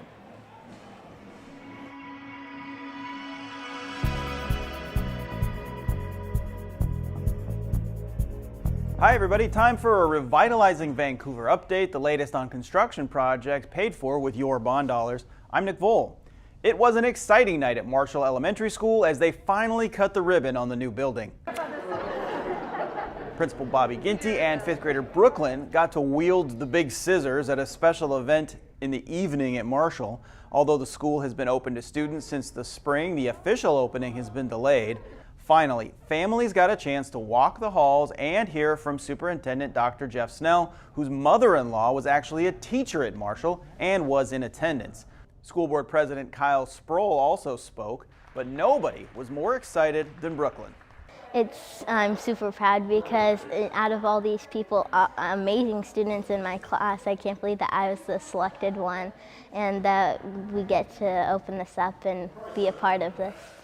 After the ceremony, attendees took self-guided tours around the building, seeing the big windows, clever architectural features, and modern amenities which make Marshall an exciting place to teach and learn. And all of this is possible thanks to the bond measure passed by voters in 2017. Thank you so much for supporting our schools.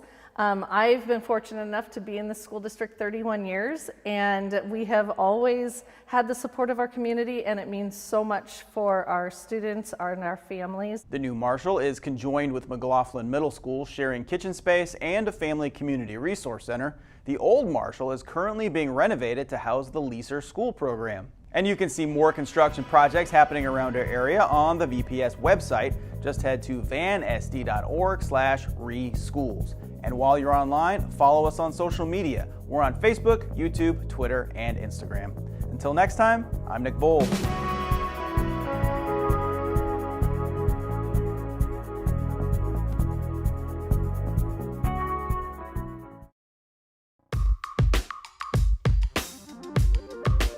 Hi everybody, time for a quick look inside Vancouver Public Schools. I'm Nick Vole. The cross-country team at Fort Vancouver High School has been on the upswing for the past few years. They have high hopes for this year, including potentially going to state, and they're doing it with a little help from Vancouver School of Arts and Academics. At the first race of the year, the Fort Vancouver girls cross-country team is feeling optimistic. I mean, we don't want to say we're guaranteeing state, but it's pretty much set. We feel like we're potentially the best team the school's ever had. Hubris? Maybe. But that confidence comes on the heels of a season where Fort qualified for state, even though COVID canceled the state competition. All 7 of its top runners from last season returned. Fort also has some new faces this year, a group of students from Vancouver School of Arts and Academics. How did it come to be that you had this many VSAA students on your team? So 2 years ago, one of the kids we've known, Danny Buttrell, was in middle school. She's running for McLaughlin. Her mom called me and said, hey, she's got bad news. Danny just got into VSAA. She's not going to be able to run with you guys anymore. She's not going to go to Fort for the language program that she was in. And I said, well, it's not actually that bad of news. VSAA students are allowed to pick the school as long as they're going into their 9th grade year, pick the school that they're going to play sports at. After Danny came another VSAA student, then another, and another. It is a little unusual to do sports. There are certainly kids that do sports, but it's not the majority of the kids. VSAA gets out later than most schools, so those students get a separate practice. But students from both schools run together whenever they can. Yeah, we just all get along really well. We're a really close team, and just practicing through the summer really helped us to, almost every day. Just really helped us to bond as a team and get to know each other really well. Do you feel like you have different perspectives because you go to different kinds of schools? You know, they're the art school, you're the regular school, or do you find once you're out here it all just sort of goes away and you're kind of the same? It's definitely, we all have the same mindset, we have the same goals, and we're just ready to get after it all together. Yeah, we're all the same. It's pretty cool. The coaching staff and athletes are recruiting not only VSAA students, but middle school students to come and run at Fort. I've been doing cross country since I was in the 6th grade, and Fraser kind of got me when I was really young and stupid, so I, kind of got in pretty easy. The appeal is not really winning. One of our covenants is to have the most fun, and so when kids come out and they have a good time, they tell their friends about it, and it just leads to wanting to be a part of it. The team's culture of togetherness comes second nature to the artists from VSAA. I really like being part of a team, and we all work together in orchestra to make a nice, beautiful sound. And so I think it's kind of similar to what we do in cross country as a team, to all work together to reach our goals. Yes, it's all about upholding the legacy and honoring what came before us. I am extremely proud and very vocal about who I run for, and I wore this to school today. I was so proud. At Fort, students are learning the age-old lesson. If you want to run fast, run alone. If you want to run far, run together. Just a family. That's what we are. This is the only way I can really describe it, is you got to be a part of it to understand. Of course, it would be great if they go to state, but if not, as Coach Fraser says, it's really about who has the most fun. Thanks for watching. We'll see you next time. I'm Nick Bowl.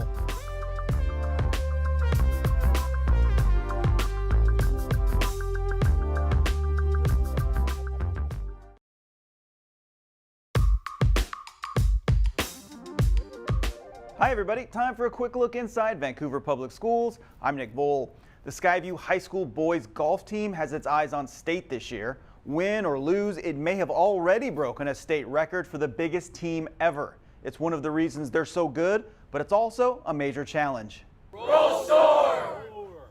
We caught up with the team on a drizzly afternoon at Pinecrest Golf Course. Coach Pat Ramberg knew coming into the year he'd have a big team, but not this big. I bought enough shirts for the coaches and 40 kids, but we ran short. So I have a few that didn't get a shirt, but they're on the way. A whopping 47 golfers turned out, and since it's a no-cut sport, they're all out on the course. We start a line at the first hole, and if it gets a little backed up, then we'll just spread them out on the other parts of the course. So. This is the most I've seen in any team, more than I've seen in a tournament a couple times. Problem number one. How do you find enough holes for this many kids? We might be the only school that has 2 courses, Tri-Mountain and Pinecrest. The Pinecrest course is walkable from school, gives the team a good rate, and provides opportunities. This program would not be like it is now without Pinecrest. They have the opportunity, all these young kids, to put a score down every day. Every time they play. They play 3 days a week. And that really taps into them wanting to get better and be out here with their friends. 2 assistant coaches are in charge at Pinecrest. The Pinecrest kids are the newer kids, a lot of freshmen and new to golf. You hear a lot of fours happening. It makes life a little more interesting. Well, I'm not on varsity, but I'd love to play varsity, but it's definitely hard to play varsity. Coach Ramberg oversees the varsity squad at Tri-Mountain. That leads us to problem number 2. With only 10 slots available, that leaves 37 kids trying to get on varsity. There's a lot of competition. There's a couple, I'm guessing there's like a handful of guys just competing for that one spot on varsity. Mad respect to them. With a deep roster, Skyview has big hopes for this season. I think we can win districts. I'm very confident in my team. My top 3, very confident in them. I like those dudes. And 3 of us, I think they're guaranteed to make state. So hopefully we can serve Skyview proud. State or not, the big turnout is a win for the Skyview program. I'm hoping it's a testament to our program. Kids are having fun. There's no real way to determine whether the 47-man roster is the biggest in state history, but most of the athletics folks we talk to say they've never heard of a team this large. We'll keep our eyes on the Storm as they head towards districts. And you can keep an eye on us on social media. We're on Facebook, YouTube, Twitter, and Instagram. Until next time, I'm Nick Bowl.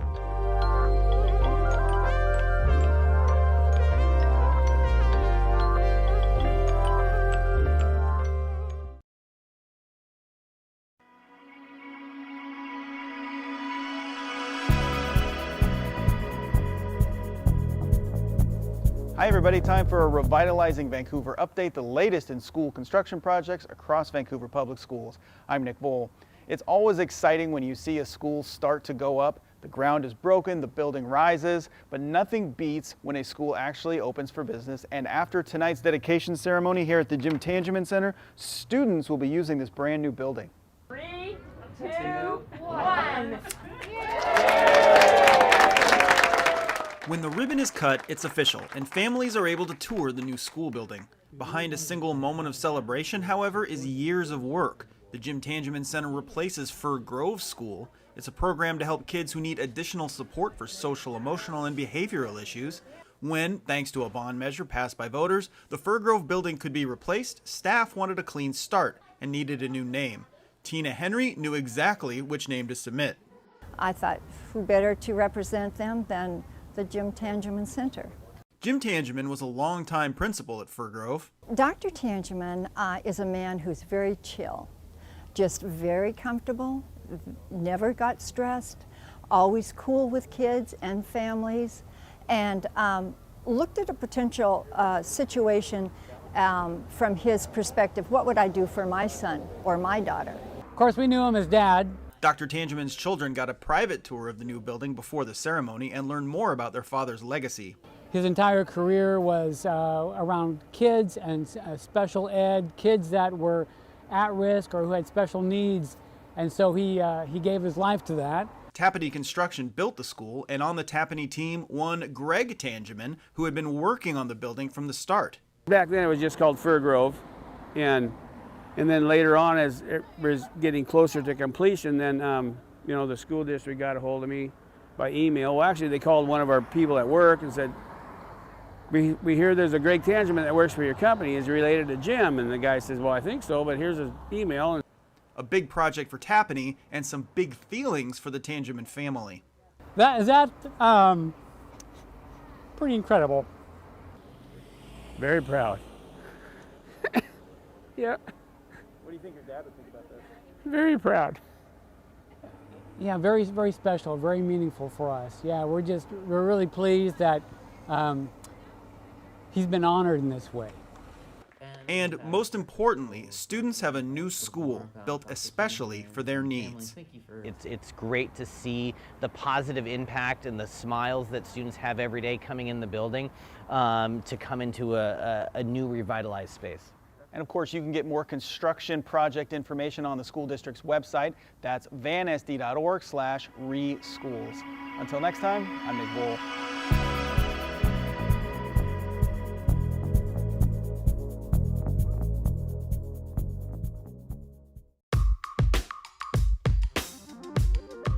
Hi everybody, time for a quick look inside Vancouver Public Schools. I'm Nick Bowl. September 15th through October 15th is Hispanic Heritage Month, a time to reflect on how Hispanic culture and people make America a better place to live. Today we're headed to Sarah J. Anderson Elementary. Alia Iraqi teaches dual language kindergarten. On this day, her students are learning about Mexican Independence Day. They're coloring flags and learning about the day itself. It can be hard to explain to kids this young, but Ms. Iraqi has a plan. They're learning that today is a similar celebration to one that we have in our own country, like the 4th of July. And I think that's the easiest way to relate it for many of these kids. In the dual language program, students learn primarily in Spanish. One of the goals is not only to raise bilingual children, but also to give them cultural awareness. So in the dual language program, we don't just have Mexican students, we have students from all different nationalities, and so it's really important to develop a multicultural perspective. It's one of the biggest points in the dual language program. And so this is just one of the many celebrations that we'll learn about this year from around the world. Students in the dual language program continue on through elementary school, gradually speaking more English in the classroom as they gain Spanish fluency. And that's not the only effort to honor Hispanic Heritage Month. Over at Fort Vancouver Center for International Studies, staff put together a website with notable people of Hispanic heritage. Students and staff are encouraged to use the website as a teaching and learning resource. And if you are doing something special for Hispanic Heritage Month, the district wants to hear from you. There's a link right on the homepage, vansd.org, to a Padlet that lets you share what you're doing this month. You can even do it anonymously. You can also read what other people have going on. Again, the link is right on the VPS homepage. And that's it for us. Remember, you can follow us on social media. We're on Facebook, Twitter, YouTube, and Instagram. Until next time, I'm Nick Vole.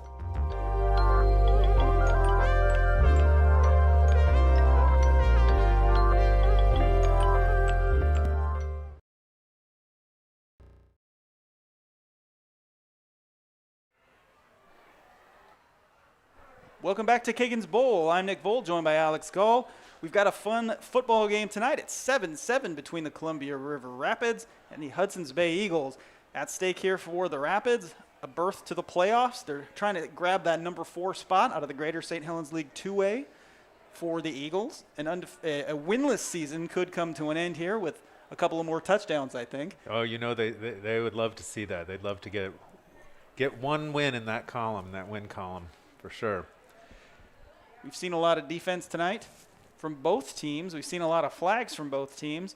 I'm sure both coaches, Ray Lyons and Brett Smedley, talked to their teams about playing with more discipline. I would be surprised if we saw the amount of flags we saw in the first half. We also have a couple of interesting updates for you. We went out in the crowd at halftime, and we also asked on Twitter, and you guys really helped us out with some information. First off, Alex, we've been talking about the virtues of number 55 for Hudson's Bay all night long. He's had a lot of big plays, but we didn't have his name on the roster. It turns out we did. It was just in the wrong number. So Laufili Tonga Tamoa Jr. has been making big plays all night long. So that's who we'll be calling out later. Yeah, on our roster he's number 90, but in real life and on the field he's big number 55, 6'1", 315. As you mentioned, you know, this guy is probably going to be playing football at the next level given what we're seeing. Well, I should hope so. So Gage Newman there with the kick and smartly downed there. That's kind of hard. You take that sharp kick right into the gut. Just go down with it. That's right, but you know, as we discussed, both teams need to limit those unforced errors, and getting down on the ground, you know, we saw a fumble in a similar situation right before the half where Gonzalez caught a short kickoff, tried to keep getting extra yards, which is good, except that he fumbled the ball and gave it right back to Columbia River. So smart decision, just getting down on the ground. So here in the second half for Hudson's Bay, starting at quarterback, we see our original starter for the night, Dylan Damos. We've also seen Dean Castillo get some snaps tonight. By his side, number 5, who is listed as Travis Charlton on the roster, but as we have learned is actually Mateo Verona. He peels it back. Can he get around this? Going the wrong way. He turns the corner. Wow, that is a lot of running for 4 yards, but he gets it. Turn nothing into something. Yeah, so. Urging his team to come on, let's get on the line, let's go. So that is one of their leaders here. And we were wondering why we weren't calling Verona's name. We kept calling Charlton's name, and now we know why. Apparently Charlton out for the year, and Verona wearing his number tonight in honor of his downed colleague? Friend, teammate, sure. I think he might, if that were me, I would need a sub after that play. He just ran 50 yards, but he's young, and he's back in here. That ball is loose on the turf. Damos picks it up, and there's not a lot he can do with it. Once he goes down with that football, the play is over. So low snap, and Damos couldn't handle it. And wisely, again, just jumps on it. You know, I think for a younger player, the urge would be to try to pick that up and run with it, but that leads to bigger problems a lot of the time. You know, Damos looks like a shortstop to me, but he couldn't pick that one out of the dirt. No. So they're facing third and about 23 yards, I'd say. Yep, 23 yards. Let's see if they let Damos let it fly here. He's going to peel out to his right. He is looking to pass. Nowhere to go. Now he chucks it downfield. That's complete, but short of the first down. And that's going to be 4th down for the Eagles. Picked up about 5 on that, but was well short of the first down. So Hudson's Bay comes out and has a couple of negative plays. Well, Verona turned one potentially negative play into a positive play, but then had the muffed snap, and they were driven back. So Mikaele will come on to punt the ball away for the Eagles. Columbia River trying to sort of capture some of that momentum they had at the end of the first half there. Chris Parkin back to return the kick. That ball is away. It's high. Parkin's going to let it go. Well, it takes a decent Hudson's Bay roll. Not like the punt at the end of the first half. A punt to the 41-yard Mikaele line. is really a weapon there as a punter. You know, in high school, you don't always have reliable punters who can actually, you know, get it 30 or 40 yards down the field. And Mikaele, time after time, is preserving that field position for his team. Yeah, not exactly flipping the field, but coming close. And, you know, like you said, better than a lot of punters in high school. Talented young man. Wears a lot of hats for this team. So Adam Harena back in at quarterback. He threw that big touchdown pass at the end of the first half. Let's see what he can do now for the Rapids. He's going to fake the handoff, roll out to his right. He's got a lot of space. He's going to hit the outside corner. One defender there, now two, gets about 6 yards. So smart little rollout play there for Harena. All things considered, Bay actually bottled that up a little better. I think if Harena had run more north to south, he might have picked up a little more yards. But yeah, considering how unbalanced the field was there after the snap. So it's going to be 2nd and 5. That's a really important play for Columbia River, just to get a little bit of positive momentum on first down. It's huge because now they've got 2 plays to pick up 5 yards, and they can do that. Yep. Yeah, they don't have to have any plays that they're not comfortable running. So Harena looked to pass, didn't have anything. He breaks it outside. Now he's going to get back to the original line of scrimmage and just a little bit ahead. He might have picked up 1 or 2 there. Looked like Hudson's Bay effectively broke up that play. Yeah, and Harena, I mean, you're seeing some good decision making on his part. You know, he looked for that quick screen pass and didn't like what he saw and tucked it and ran. And you know, those decisions have to come quick when you have a Bay team that's swarming. Right there, he just made that decision.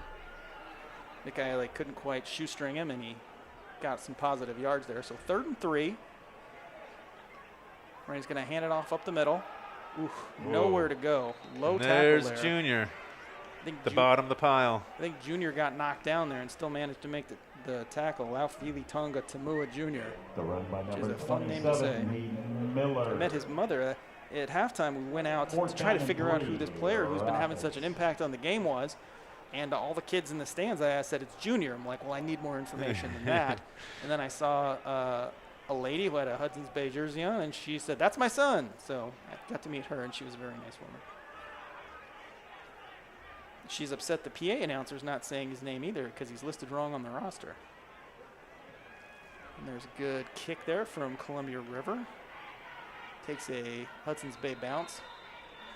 So looks like Bay will be taking over around their 30, 31-yard line. Punt to the 31-yard line. We also got a tweet about Junior's identity.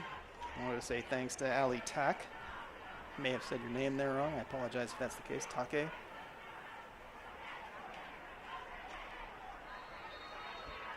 Also shout out to Rival Icora for telling us about the Mateo Verona uniform switch. Really helpful. Thank you for that. So here's the handoff up the middle. That's Nigel Brown there. It's good to see him back in the game after that injury in the first half. I mean, I don't want to be indelicate, Alex, but I think based on the way he was walking, I know what type of injury he suffered and why he was able to get back in the ball game. I'll leave it at that. Your journalism instincts are just spot on tonight. I went to journalism school, so there we have it. University of Oregon, class 2004. They have a plaque up for you. It says, "Do not admit." They put it behind the security guard's desk. It's like my checks at 7-Eleven. All right, so it's going to be 3rd down and about 4. This is manageable. 3rd down and 4, Eagles. Don't want to see any false starts or any laundry come out onto the field. Castillo hands it to Brown. He's going to break through that line. I think he's got himself a first down there. Good bit of running there again from Brown. He has a real nose for just finding the little seam to crack through. Yep. Doesn't try to string plays out. He tries to typically go upfield, and he finds some results here. He's coming up a little gimpy after that play. He got chopped down from below. First down, Eagles. Stretching out that at the 41-yard line. His quad. Jacoby Fobbs on that tackle. But he remains in the game. So it's going to be 1st and 10 from the 41-yard line for Hudson's Bay. They've got a wide receiver out to the right. There's a handoff to the fullback right up the middle there. I think that's the first time we've seen that kind of play tonight from them, and it picks up about 3 yards. Yeah, and it's a good first down play. Gets a couple of quick yards. No name on the roster for number 40 there. We've seen him a couple times here in the second half on that carry, and then also on special teams, or excuse me, on the reception on the 3rd down earlier. So 2nd and 6. Castillo hands it off again, this time to Brown. Not a lot of space. Ooh, that ball looked like it came out. Ooh. I don't know if he was down or not. We'll see. I'm pretty sure whatever happened, it was recovered by Columbia River, I believe, but the question is, when did it come out? It's looking like the officials. They've already moved the down marker to 3rd down. So yeah. You can see there on the replay. No gain on the play. Actually, 3rd down. It looked like Brown recovered it himself. The pile from here looked like a Columbia River player fell on it, but that replay, I believe, showed Nigel Brown holding on to himself. So salvaging that play. It's 3rd and 5 on the 46-yard line. Castillo pitches it out to Brown. He's going to break it out to the outside. He's not going to quite get to the sticks. Now, earlier today, we saw there's a late flag. There's a flag. I'm guessing that's some sort of late hit, perhaps. Came in awfully late at the end of the play to be anything but that, but we'll see. Well, I was going to ask if this was 4-down territory for the Eagles, but it may not matter now. Yeah, we saw that 4th down attempt and conversion earlier today in a very similar position. So, you know, I guess fair is fair. They called a similar call, a personal foul against Hudson's Bay in the first half. If they're going to call that here, yep, that's exactly what they're doing. They're calling that a personal foul on Columbia River. That's a costly one. Foul, Columbia River.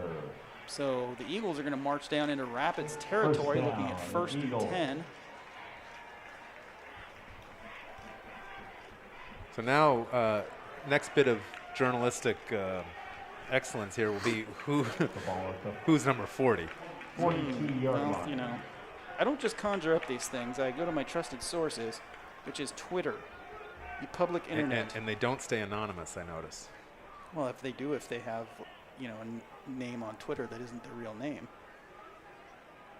So here's the handoff up the middle to Verona. He has nowhere to go and pushed out of bounds, loss of about 4. Well, you notice this time he didn't get thrown to the ground out of bounds, as on the last play where Columbia River did do that to Nigel Brown and got a costly penalty out of it. So little discipline being shown. 2nd down and 13. Yeah, I mean, it seems at times that these teams are sort of beating themselves with penalties, yes. So it's good to see them learning just a bit.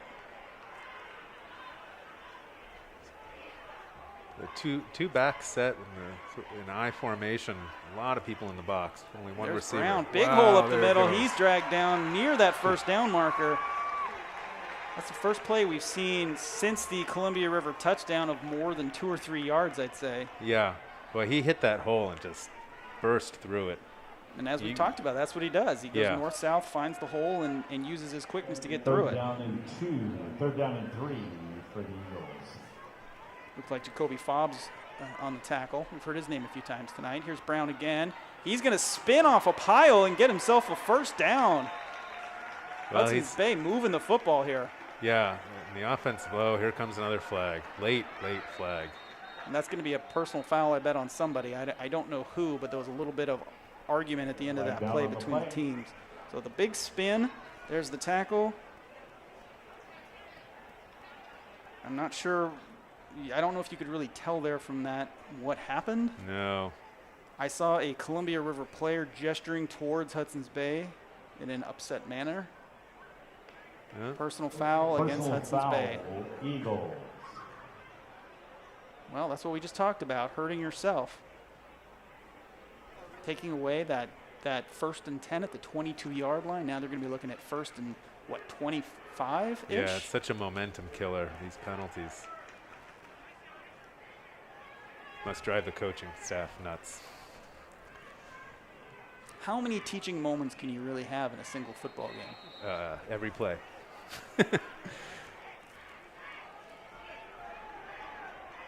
So it is 1st and 10 at the 37-yard line. They're not. First down, Eagles. Because it came after the play, I suppose. They're saying it's still 1st and 10. Their ball's on the turf. Castillo drops on it. So a wasted down there for the Eagles, and they're going to have 2nd and 10 from the same spot. Well, you know, one thing I remarked on last week was, you know, they had a couple of missed snaps because of there's so much shotgun formation. And I noticed that Damos, when he was in shotgun formation, but Castillo is now under center. Maybe with the hopes to clean up some of those muffed snaps, but, you know, we're seeing that just being under center doesn't guarantee a clean transition. So Brown picks up about, what, 3 there? Yeah, he's they're really targeting, you know, running over the left side, or, you know, the left tackle. I think I just heard the PA announcer say there's another flag. I don't see it on the field, but I believe the PA announcer, so we'll see what this call is. We've seen Brown now leave his feet a couple of times on these hits. Yeah. Cleats in the air. Right there, you saw it. Personal foul against Columbia River. So they're going to march right back to where we were a moment ago, and it's going to be 1st and 10, Hudson's Bay. This is eerily like the end of the first half. Just competing personal fouls and penalties as the offense slowly moves down the field. And you had remarked in the first half how the two teams didn't seem to have any animosity with each other at all. Things are starting to get just a little bit chippy now. We need to get a mic down there. You guys should get one of those parabolic. Well, I know Jason Foster up at Battleground has one. If he has one, I can get one too. Here's a pitch out to Nigel Brown on the right side. He has a little bit of a push there, but not quite enough, and he's going to get right back to the line of scrimmage. So no flags, no flags. 2nd and 10. It's a low bar to clear, but yes, I'm glad there's no flags. By number 11, Nigel Brown. 2nd down and 9. So all these runs, the quarter's slipping away quickly here with only about 3.5 minutes left in the 3rd quarter. So Castillo, this is the same formation we've pretty much seen the entire second half here from Hudson's Bay. Castillo rolls out to his left. He's got someone open down there. That ball is complete. 1st down, Hudson's Bay. Great catch there, and a great toss by Castillo. Put it in the only spot he could put it, and I believe trying to spot a number. By number 2, Quincy. That's going to be Quincy Blocker. He's made a couple of nice plays tonight. Sure has. And again, that throw rolling out to his left and throwing with his right across his body. It's not an easy throw. Any of you quarterbacks out there know that to be the case. And Castillo, you know, has an knack for putting that ball right on the money. Now he's going to hand it right off the middle. Is he going to get in? He does. Touchdown, Hudson's Bay High School. They take the lead on a big touchdown run by Nigel Brown. Well, that was Nigel Brown's series. I mean, he really put his mark on that. How many carries did he have in that possession? 5, 6? Yeah, and you know, the big play came on the pass play, but you know, without those runs, I don't know that there would have been room for that pass play to develop. So give Nigel Brown and the coaching staff, everybody credit for, and even on the pass play, we were remarking, they're in the same formation as all these other run plays, and then he come out and pass the ball for a good gain. A little bit of confusion for Hudson's Bay on the extra point here. They're going to get it off. They do. The kick is up. And it is good. We have a 14-7 Hudson's Bay lead. Just under 3 minutes left here in the 3rd quarter. as the Eagles look to end their winless season and go out on a high, taking down crosstown rivals Columbia River. See what the Rapids do to respond here. Yeah, and I'll be curious to see who comes out and plays quarterback for the Rapids here. Well, half the proceeds go to the we saw Harania come out, so get your tickets now. You've got about 3 minutes before we do the drawing. I will say there's to to me, noticeable difference in energy between these two teams at the moment. yes, White is, they're swarming to the ball. They're getting there first, and it's the results show on the scoreboard. Yeah, I expected Columbia River to really come out with that sense of urgency, and really Hudson's Bay is playing for pride, and that's it. They don't have a postseason, but Hudson's Bay is the one that's coming out with the sense of urgency. So back to return here for the Rapids. Looks like we've got Aiden Flores and someone else. Can't see the uniform number from here. Joey Roper on the kickoff here. I'm curious, they've been kicking it deep. We've seen a lot this year in high school football of these little squib kicks. Let's see what Roper does here. There we go. There's the squib, kind of scoots along the turf. Flores picks it up. Got a head of steam. That ball's loose on the turf. It looks like Hudson's Bay might have recovered. They're saying they've got it. Wow. And they do. Huge turnover there. And look who has the ball in his hands. Nigel Brown, number 11, scores the touchdown, recovers the fumble. Holy cow. Well, it's his second fumble recovery of the game. The first one was his fumble, but the stat book still says 2 fumble recoveries. That's right. So Hudson's Bay now in position to follow up their score to give themselves a 2-score lead if they can do what they did on the last possession. Let's watch this. See who got a hand in there on that. So Flores had a good head of steam and then just looked like number 7, Chase Hart. Got his hand in there. Here's the run up the middle by Nigel Brown. He picks up a good 5 yards. Good first down play. Down to the 20-yard line of Columbia River. The run by number 11. Kind of looks like the offensive line for the Eagles is starting to wear down the defensive line for the Rapids. This single formation to me is just fascinating. Yes. One receiver wide out. Like in some ways you think it might be limiting to what they can do, and I believe that is a Hudson's Bay first down. But you still got your tight ends who can release. You can have 2 guys coming out of the backfield for quick screens. So it does give you options, even though it looks like it's going to be a straight ahead up the middle run. You can do a number of plays out of that formation. So I think Hudson's Bay's found something that everyone's feeling comfortable with, and they're going to run it until they stop having positive yards out of it. So Castillo under center here. He's going to hand it off to the fullback up the middle. That's going to go for a 4 or 5 yard gain. Just grinding down one play at a time. Under 2 minutes here left in the third quarter. Some tough running there. Yeah, a couple of games this season, Hudson's Bay has been able to get the ball into the red zone, just not been able to get it over the line. This game we're starting to see them capitalize on that. There's Mateo Verona up the middle. Looks like he may have himself another first down for Hudson's Bay. Say that's certainly a first down. Chains are moving. The run by number. Got a lot of hands on hips on the Columbia River side of the ball. Well, that defense has been on the field an awfully long time. Yeah. I mean, a lot of these players, of course, go both ways, but it's harder in some ways to play defense than offense from a fitness standpoint. Yep. Castillo takes the snap, hands it off to Verona. He bounces around the outside. He's not going to get anywhere. Good team tackling there by the Rapids. A lot of purple jerseys around Verona on that play. Well, and then you see Victor Flores help Verona up off the ground. That's nice to see. It was a kind of an awkward tackle the way he went down. So his leg kind of went funny to the side. Yeah, grabbed around the top, shoulders.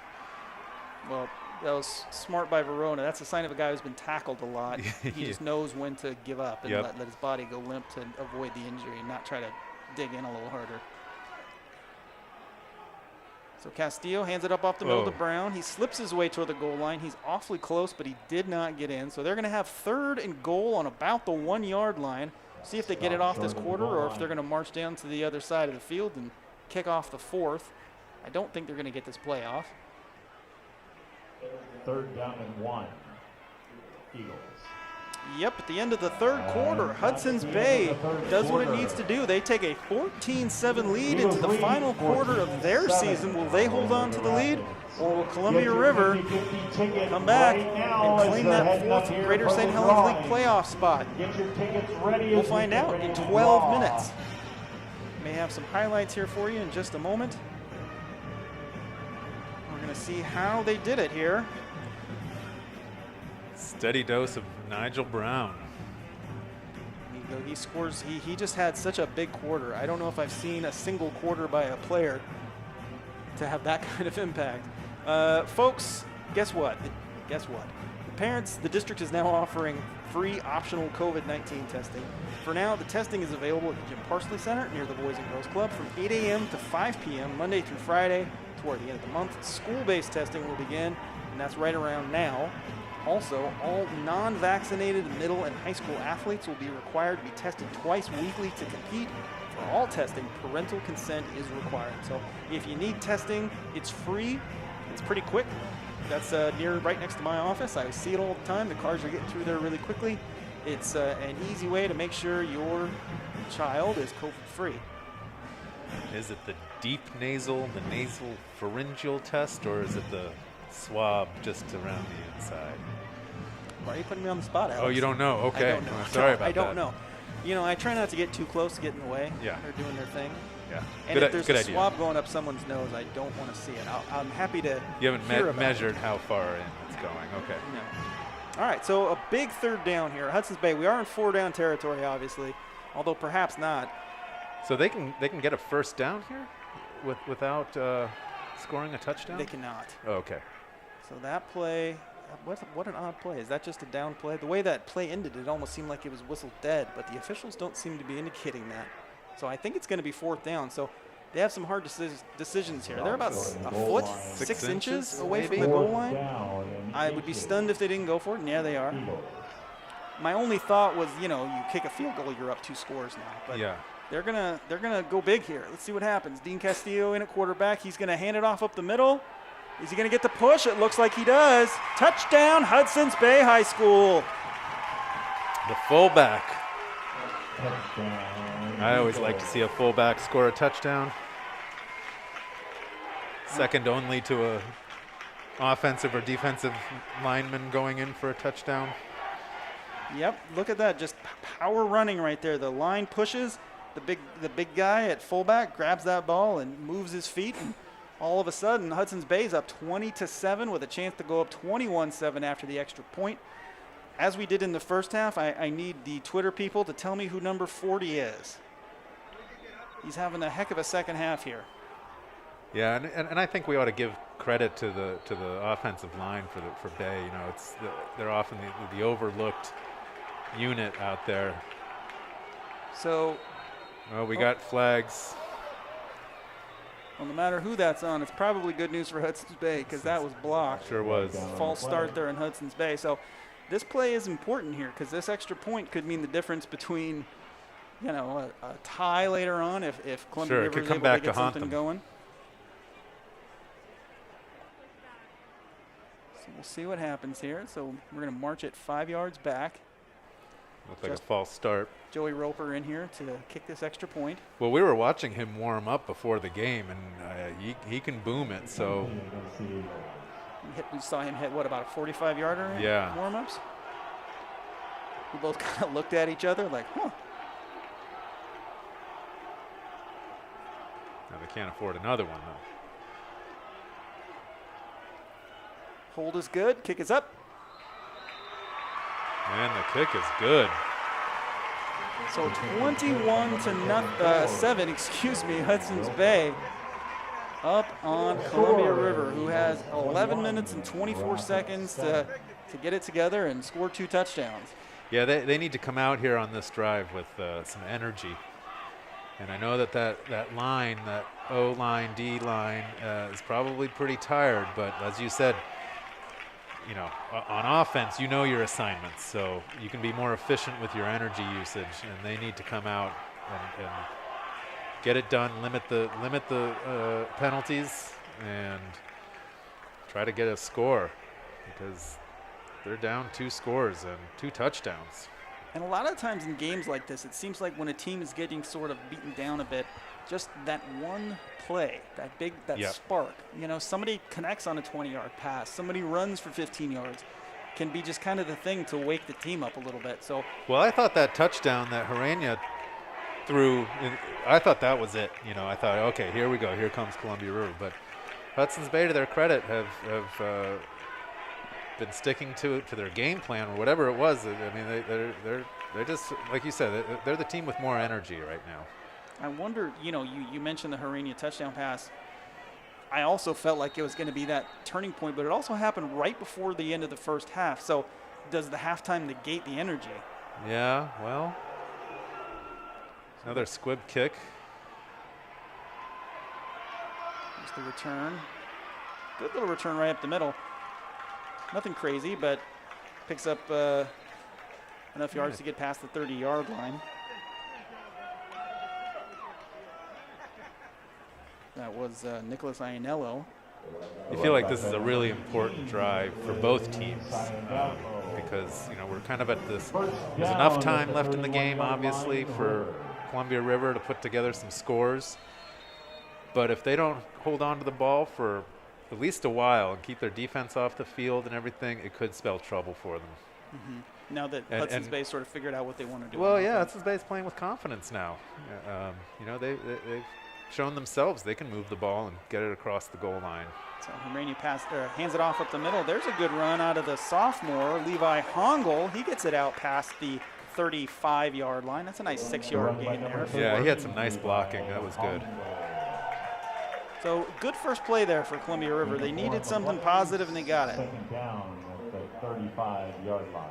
You know, and they can take some inspiration from what Hudson's Bay just did on that last drive. Just, you don't need home runs. No. You just need to move forward. And like I said, you know, you want to keep this ball for a while. I mean, you know, a quick score would be nice, but you don't want to get off the field.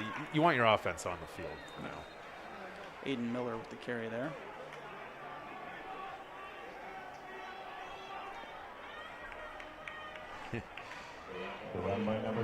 Adrian Pedroza and Thomas Blau were locked up with each other and were blocking each other well after the play was over. So in that shot you saw right there on your screen, I thought that was a flag on the ground, but no, it's just one of the beautiful leaves of autumn that's falling on the ground. And a few of those floating down. Nice warm night tonight. Rain's held off. Going deep. Herenia goes deep. Defender just turns his. Wow, did he catch that? Wow. Is that the spark? What a catch. That was Thomas Blau, who had the big touchdown catch earlier. He comes up again with the big difference maker. That is a Columbia River first down. And that ball just hung up there, wobbling in the air. Yeah, if the defender had been able to get his head around, that might have been a turnover, but. So Pablo Pedroza was on the coverage there. He didn't turn his head until that ball was nearly there, which gave Blau the advantage to kind of adjust his body to get to that ball. So here's Miller. He picks up 3 or 4 yards.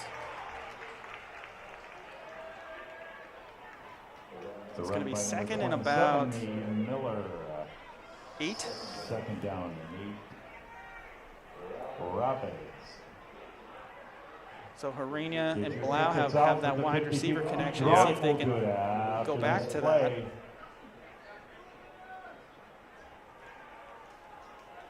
And they've really got to spread formation now on this play. 4 receivers spread out. Herenia holds it on the outside. He's going to cut up the middle. Good decision there. He's going to break across the first down marker. That looked like a design quarterback run play. Absolutely, and why not use Herenia's best asset, which is his feet? Yep. They gave themselves the space to make that play because they're not having a lot of luck up the middle against that big line, so why not get outside them? Well, especially when they're in an offensive formation where they're packing the box in. I mean, we've just seen the size of Hudson's Bay's line. Clogs it up, doesn't allow for many rushing lanes, but they spread it out that time and gave Herenia some space to move. That snap is high. Herenia's running it the whole way. Doesn't have a lot of space. He's going to there was lose a yard maybe get back to the line of scrimmage. And there's a downed Hudson's Bay player in the backfield. Hudson's Bay came with looked like a 2 linebacker blitz and got through the line pretty quickly and reached Herenia. I can't quite see a number. It looks like it may be 10, which would be Dean Castillo, the quarterback. No, it's not him. It's mysterious number 40, the gentleman who scored the last touchdown for Hudson's Bay. So one of our Twitter friends says it's Talon. Doesn't have a last name, but he's a sophomore according to Jaden Meyer. Okay. Total of 300. Jake, we hope your information's good. We're glad to see Talon up on his feet, jogging off the field. The winning ticket number, if you're ready, 519. I don't think the players are expecting that injury to be over so soon. They're slow to get up off their knees. 7 51930. See what they come up with here on 2nd and 10. Winner, you just won $193. In a sense, that almost works like a timeout for Hudson's Bay. Yep. Top of the grandstand. But they got to have a impactful player come off the field. That's I don't true. know if it's worth it. And he's had quite a second half.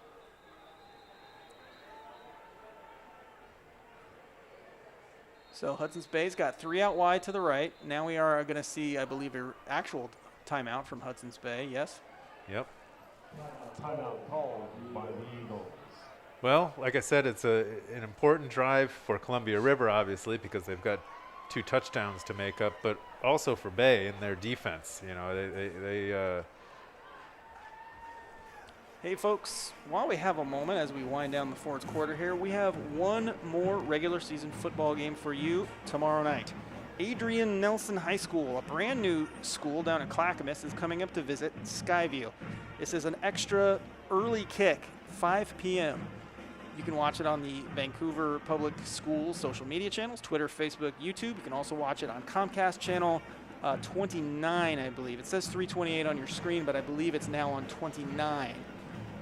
We have over on 328 at 4:30 a game you should also check out. So what I would suggest is maybe turning one on television and one on your device. We're going to have that Camas Union game on TV, etc. Oh, that'll be a good one. The consortium that we broadcast through our friends at Evergreen Public Schools are broadcasting that one. So, you know, you should watch both games because both of them involve all of these big 4A schools that are vying for those 2 playoff spots.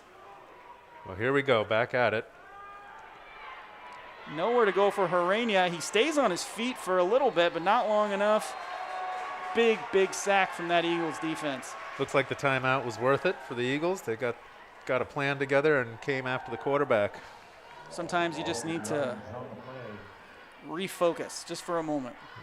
You could see during the injury, at least 2 or 3 of those Eagles down on their knees, just sort of really gasping too. So It may have just been a catch your breath moment for them. Well, we haven't called his name in a while, but Mikaele was involved in that stop. And we haven't seen Columbia River playing offense for quite a while either. That's true. So. But here they are doing it on 3rd and 21, trying to complete this impressive drive. Herenia rolls out to his left, doesn't have anywhere to pass, and now he does, wide open. Is he going to get to that first down marker? It looks like he has a first down. Way to keep his eyes down the field, his head up. Great play by Herenia. I really thought that the opportunity for a pass there was passed, but Herenia knows better than me. Connects to Reese Michael, excuse me. So it's going to be 1st and goal from the 7-yard line for Columbia River. Watch this replay. That was a pivotal play, I feel like. Harania eyes up the whole time, tucks it, and then realizes he has somebody and just makes the easy toss. And then knew that he Michael- wasn't across the line of scrimmage, too. I mean, it really showed a lot of awareness in that play. So Harania hands it up off the middle. That play goes nowhere. I mean, it does feel like Harania's taken plenty of reps at quarterback. I mean, despite him not being listed as a quarterback, I don't know that he's played quarterback in a game this year, but certainly he's looking like a pretty seasoned quarterback for being fully aware of the plays and what's happening. They don't look discombobulated out there. First down.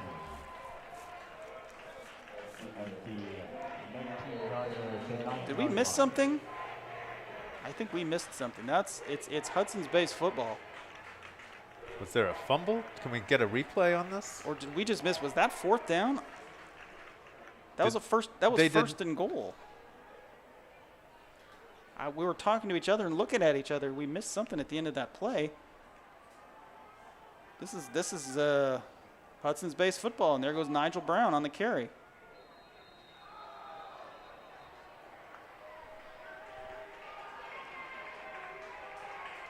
Well, there goes our journalistic credentials for the night.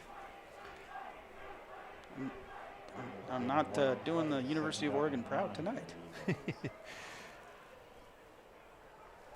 All right, so it's going to be 2nd and 9 for Hudson's Bay. Well, they must have not gotten the first down, and it must have been a turnover on downs. Or perhaps I trusted the scoreboard too much. It said 1st and 7, which typically means 1st and goal from the 7.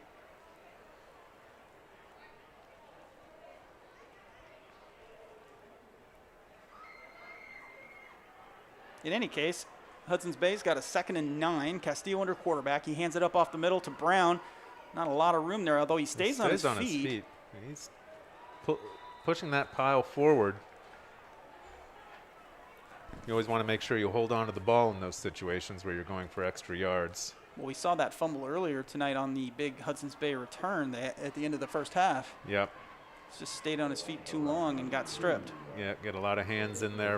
It wasn't Brown, but a different Eagle. So 3rd and 4. Which is manageable. I mean, he made a lot of yards after contact here. He just kept those legs going. Just how disheartening must it be for Columbia River to get that close to the end zone and then come up empty?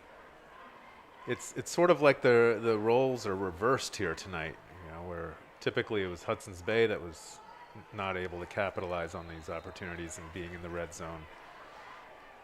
So Brown comes up short of the first down there. So we're going to see a Hudson's Bay punt. And then see that defense get back on the field and just keep forcing Columbia River to use clock. We're now down to about 5 minutes in the ball games. And remember, they still have 2 touchdowns to score if they want to tie this thing up. 5 minutes is not a long time to score 2 touchdowns, especially when you're not a dynamic passing team. Right. And, Hudson's Bay didn't even make a first down, but they took almost 3 minutes off the clock just on that drive. So, they ran it every time. The clock kept running. Good clock management by the Eagles. There's the snap. Michaele boots it. That's a big punt. Nice punt. Parkin's going to have a return. He moves it upfield. Good downfield coverage. Ooh, we'll see if the flag comes out on that one. It does not. So again, that's Chase Hart, first one down the field. He's the one who got his hand in for that strip on the kickoff to open the or not to open the second half, but the kickoff to Columbia River. Good special teams play by Hart. So about 50 yards to go here for Columbia River to get their first touchdown of the 2 they need. Watch, here comes Hart. Sheds the tackle and just holds on and forces him out. Now, earlier we saw a flag for the late throw, but I think the officials let that one go because he was already sort of spinning him while in bounds. Yeah, it would have been hard to pull out of that. Flag down on the play. Oh. Did they throw a flag on that? Well, that's what the stadium announcer is saying. I didn't see one come out. Nor did but I. It looks like Eagles are starting to walk backwards. So we spoke too soon. And they're walking a long ways, so it looks. I understand the player safety angle, absolutely, but at the same time, it's tough. How do you stop yourself mid action? because you can injure yourself that way too. You know. It's But it's good news for the Rapids. They get that football moved up 15 yards. They're going to have it on the 36-yard line. 1st and 10. 4.5 minutes left to go in the game.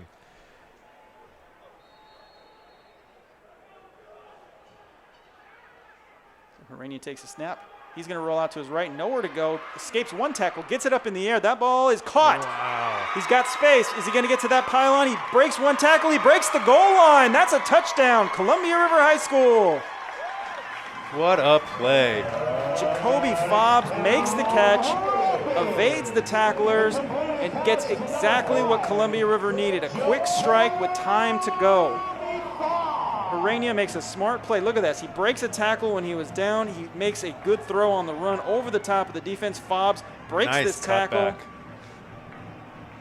Another heady play by Harania. I mean, just keeping his head up, eyes down the field, finding that receiver and getting it just over the fingertips of the Hudson's Bay defender. Great throw. As backup quarterbacks go, you could do a lot worse than Adam Harania. He's had a good night. He's been very impactful. Here's the snap. Kick is up. Gage Newman splits them. 21-14. Hudson's Bay. Can they hold on? So Jacoby Fobbs has been a workhorse on the receiving and receiving core for Columbia River. We're really only seeing him now get receptions, but he's coming into the game with 13 receptions for 140 yards. We've also called his name several times on defense and special teams too, so one of those unsung heroes for River. So what's the plan here for the Eagles? Obviously, it's keep that ball on the ground, keep that clock moving. Yeah, and try to get a couple of first downs. You know, and obviously no penalties. That's going to be key. And same for River. I mean, they need to clean it up. Don't let Bay get any cheap, easy yards and first downs. So here's that touchdown pass. Harania nearly tackled. That's a tough throw too, going to straight horizontally and then throwing downfield. Yeah. And that's a world-class celebration right there as well. All right, so is Columbia River going to kick it deep? Well, they need a tee first, I suppose. Come flying in from the sideline. I would imagine they kick this one deep and trust that their defense can make a stop. I mean, that's been River's calling card all year long, that stout defense. Can they do it now? Leave themselves time on the clock. Well, it's tough. You know, we saw Bay run 4 plays and take almost 4 minutes off the clock. So here's Verona. He gets some blocks, breaks out to the right, finds a seam up the middle. He nearly breaks a tackle, doesn't quite do it, gets to the 36-yard line, and it's going to be Hudson's Bay ball. We have a Rapids player down on the field. Is that Aiden Flores? It is one of their big two-way players down on the field, Aiden Flores. Well, he came in for that tackle, and he was looking to strip that ball. He took a big swing at it. Kind of hard when you're totally extended out and then you land sideways on your ribs. Hopefully he'll be okay here. You know, sometimes injuries like that when you're totally extended are just, you know, the air getting knocked out of you, and hopefully that's all it is here for Aiden Flores. Which is one of the worst feelings. Yeah, he did take a pretty violent tumble there.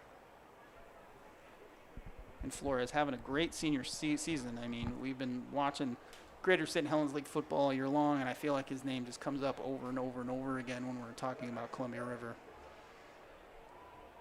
Last week we saw him with the big blocked kick return as Washougal was driving. Columbia River blocked the kick. Flores scooped it, returned it all the way to the 20-yard line before the Rapids scored a decisive touchdown. That was the game in the monsoon rains last Thursday. Yeah, that game was wild. We saw Columbia River had 3 fumbles in its first 4 snaps. Oof. And then Washougal had 2 fumbles in its first 4 or 5 snaps. Wow. And then they sort of got a handle on it, literally and figuratively. So Flores is getting up. They're being very ginger with him here, as you can see on your screen. Oh, you never like to see that. It looks like it is a hand injury, perhaps. He's holding his hand.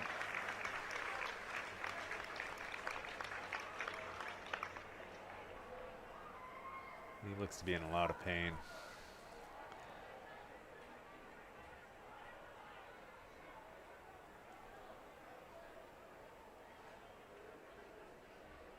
Hopefully the trainers at Columbia River can get that pain managed for the moment before he goes and sees the doctor.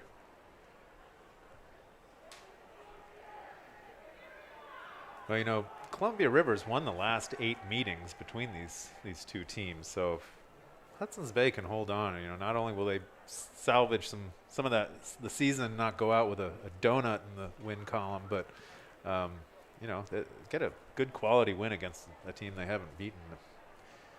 I think the last time was 2013. So. And if you follow, you know, local football, you know Columbia River is a playoff perennial team. Hudson's Bay is sort of a peaks and valleys kind of team. Yeah. They had a few rough years where they did not win. They were winless last in 2012. They're trying to avoid that again. But then under Coach Mark Olveros, they made the playoffs. And then he had to leave for work reasons. He had to move away for his job. I think he's actually back in the area coaching another team. Ray Lyons takes over. They continue their success until this season. So beating a team like Columbia River is a big deal. So a flag is out on that play as Brown takes it to the outside. That looks like a hold, probably. Yeah, this one will be coming back. But regardless, time was taken off the clock. Of course, the clock stops with the penalty.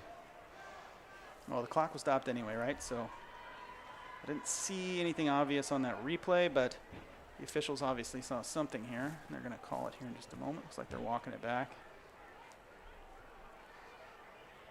Another thing to consider here is aggressive defense by Columbia River. They are a team that is good at takeaways. You know, do you take a chance? Do you First down and 20. You know, go for the strip instead of the tackle? Well, and on the other side, does Hudson's Bay take advantage of that aggression and float one over the top and go for a big play? It's a good point. They've got one-on-one coverage down on that bottom side of your screen there. And that's one of their best playmakers in Dylan Damos. Of course, he's got one of their best defensive players on the other side guarding him. So there's is that Brown again. Yep. Yeah, wow. That's a big gain right there. 11-yard gain. So that'll make it, you know, 2nd and 9, a little more manageable. Looks like the clock continues to roll. I wasn't sure if he got out of bounds there or not, but it looks like they're saying he didn't. So that's good news for Hudson's Bay. The clock keeps going. Just patient. Well, looks like he went out of bounds there to me, but I'm not the timekeeper, so clock continues to tick, and that's going to force somebody to, or do we have a timeout here, or are the officials concerned about the clock?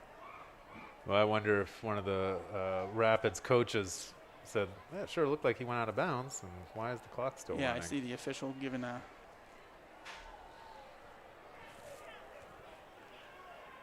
So the clock says 3:19 at the moment. Let's see what they change it to.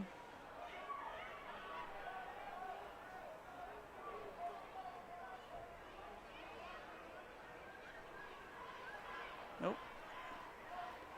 Sure. I think it's going to be 3:34 once they get it right. It says 33 seconds. You can see on your screen. There you go, 3:34.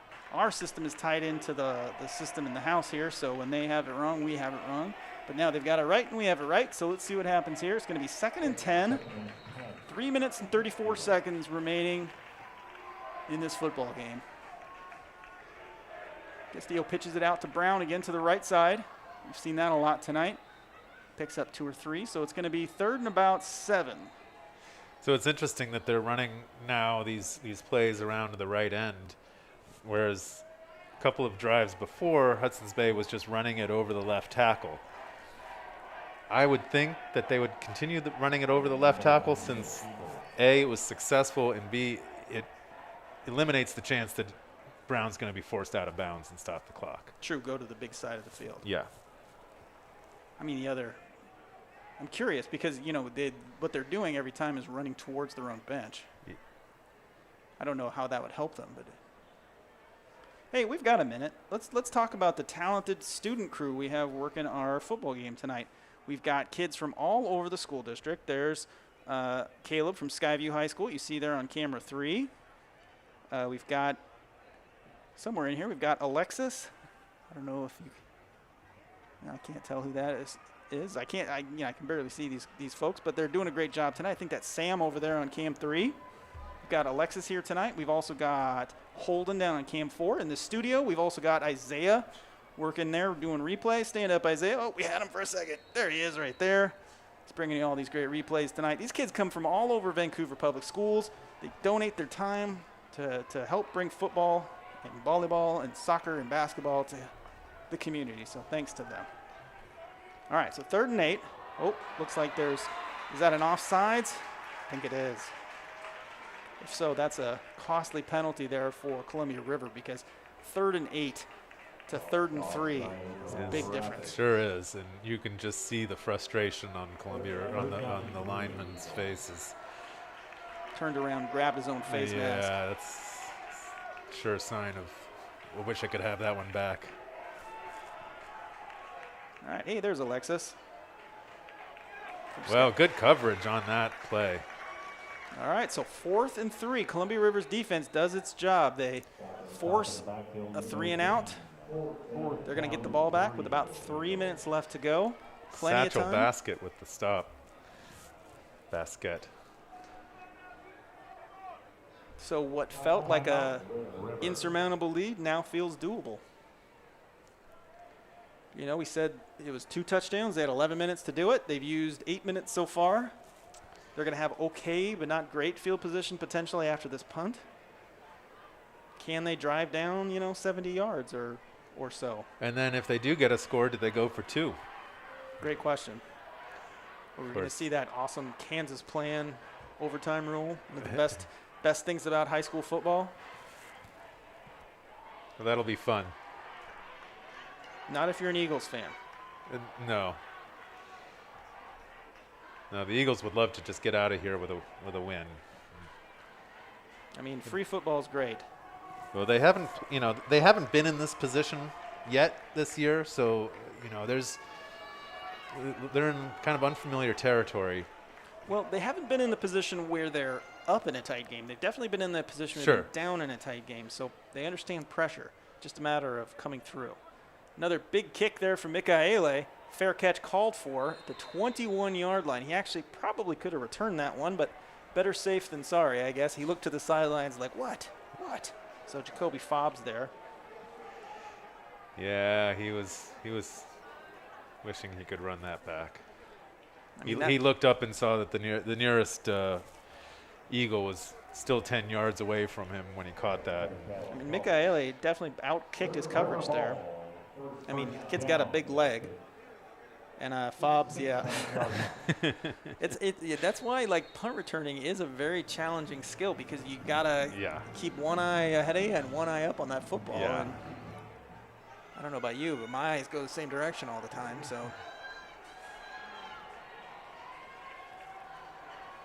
So Columbia River with that spread formation again. There's a little pitch out to the outside. That's some good first down yardage there. And he gets out of bounds. So that is Thomas Blau. Appears to be Hurania's favorite target.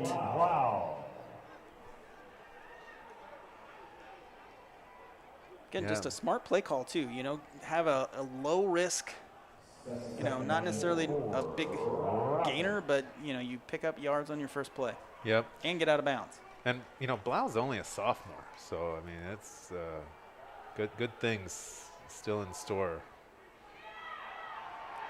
So here's another sophomore, Levi Hongel. He goes up the middle, gets near that first down marker. I don't think he got there, but it'll be close. Nope, looks like the officials saying he did. So that's going to be a first down for Columbia River. Doing what they need to do is not wasting time getting that ball down the field. You can see too, we haven't talked about it yet. They're all wearing those pink socks this week for breast cancer awareness.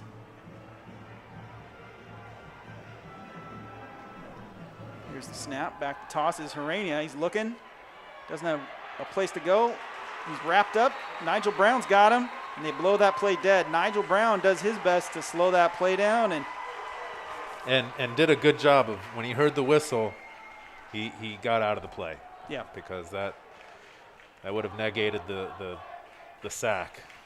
And he did that too with a blocker in his face the whole time. It wasn't an unabated path, as you'll see here. He's got that big tackle right in front of him. Well, at the end there, I guess he did have a little break. But in any case, a great defensive play out of Nigel Brown. I mean, I think he's really left his mark on this game on both sides of the football. After I said that I hadn't called his name much last week, and I was hoping to see a bounce-back game, I think this qualifies.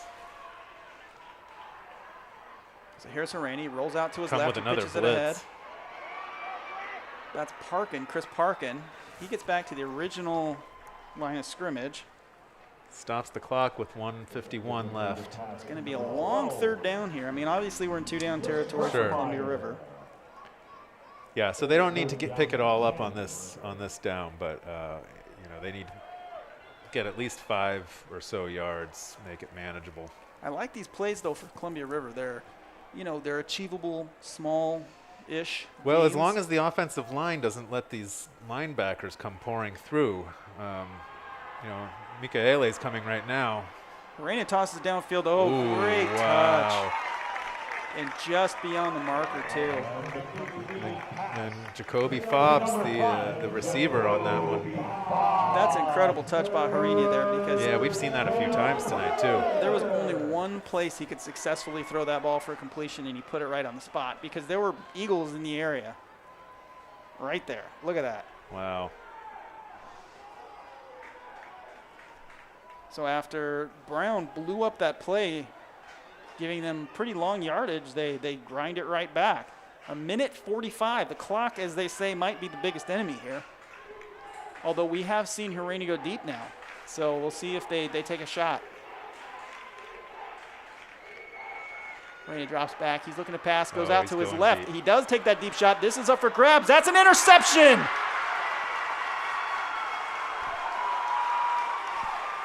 Was that Verona? Mateo Verona with the huge interception. Wow. He was just charting that ball in the whole way. And another one of those one-on-one scenarios. You say, my guy can get it, but this time Verona says, I got it. Yeah, he got the inside position and just out-leapt the Rapids receiver. If you've ever played 500 as a kid, you know what that play was all about for Verona. So 1:40 left here for Hudson's Bay. They're just looking to run this ball, grind out the clock. Columbia River has one timeout to go, so they can stop the clock. Looks like Hudson's Bay is going to take the first timeout. This is smart. The clock is dead anyway. Get your act together here and come out with a plan. Come out with a plan and execute it, and tell your guys, do not jump offsides. Wait for that snap to happen before you go. Hold the ball. That's the old, Yeah. Hold the bread with 2 arms. Well, and Columbia River has one more timeout, so they can stop the clock one more time. There's the Columbia River faithful there, and they're decked out in their pink as well tonight. Hoping for a miracle at this point. River Cheer Squad's been doing their thing all night long. Remembering, too, that this is almost the end of the road for these cheerleaders on their fall season. Yeah, they had a nice ceremony at halftime honoring the senior cheerleaders. And there's the Eagle cheerleaders. This is definitely their last football game, so I hope they're enjoying this. They're doing a great job keeping that crowd engaged. Of course, basketball season around the bend. A lot of these cheerleaders will be on the hardwood. We'll be back for basketball this winter, too, so, if you are enjoying this, make sure you tune back in come December. So Castillo hands it off up the middle to Brown. He's moving those legs. And you notice that they're not running it around to the end. They want to make sure that he stays in bounds and doesn't get pushed out of bounds to stop that clock. And I believe there is the timeout from Columbia River, the one that they had. No, are they going to let it go? I thought I saw, there that is. I saw the official motion for it, but then nobody reacted, so that should be the last time we see this clock stop.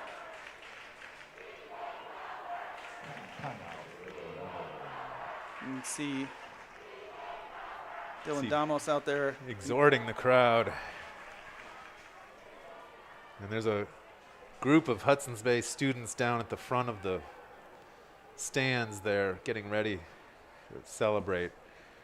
I don't know if any of our camera operators can get a shot of those students, but this is big for them. I mean, we've talked about Hudson's Bay is winless on the year, and not because they're not a decent football team. No, and they've got the talent. You know, it's just they just had a rough time this year punching the ball across the goal line. So a minute 32, team sort of moseying up to the line here.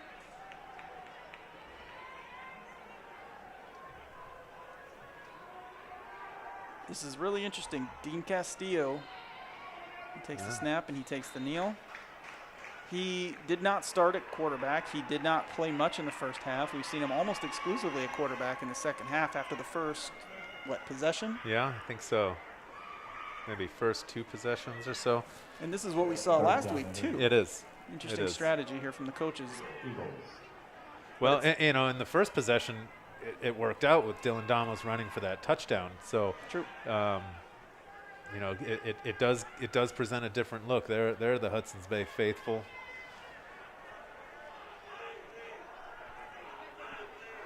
All right, so 3rd and 8. We're under a minute. The clock is running. Castillo is going to hand this one off. Brown takes it. Stay in bounds, but he's probably going to get pushed out here. Clock is still running.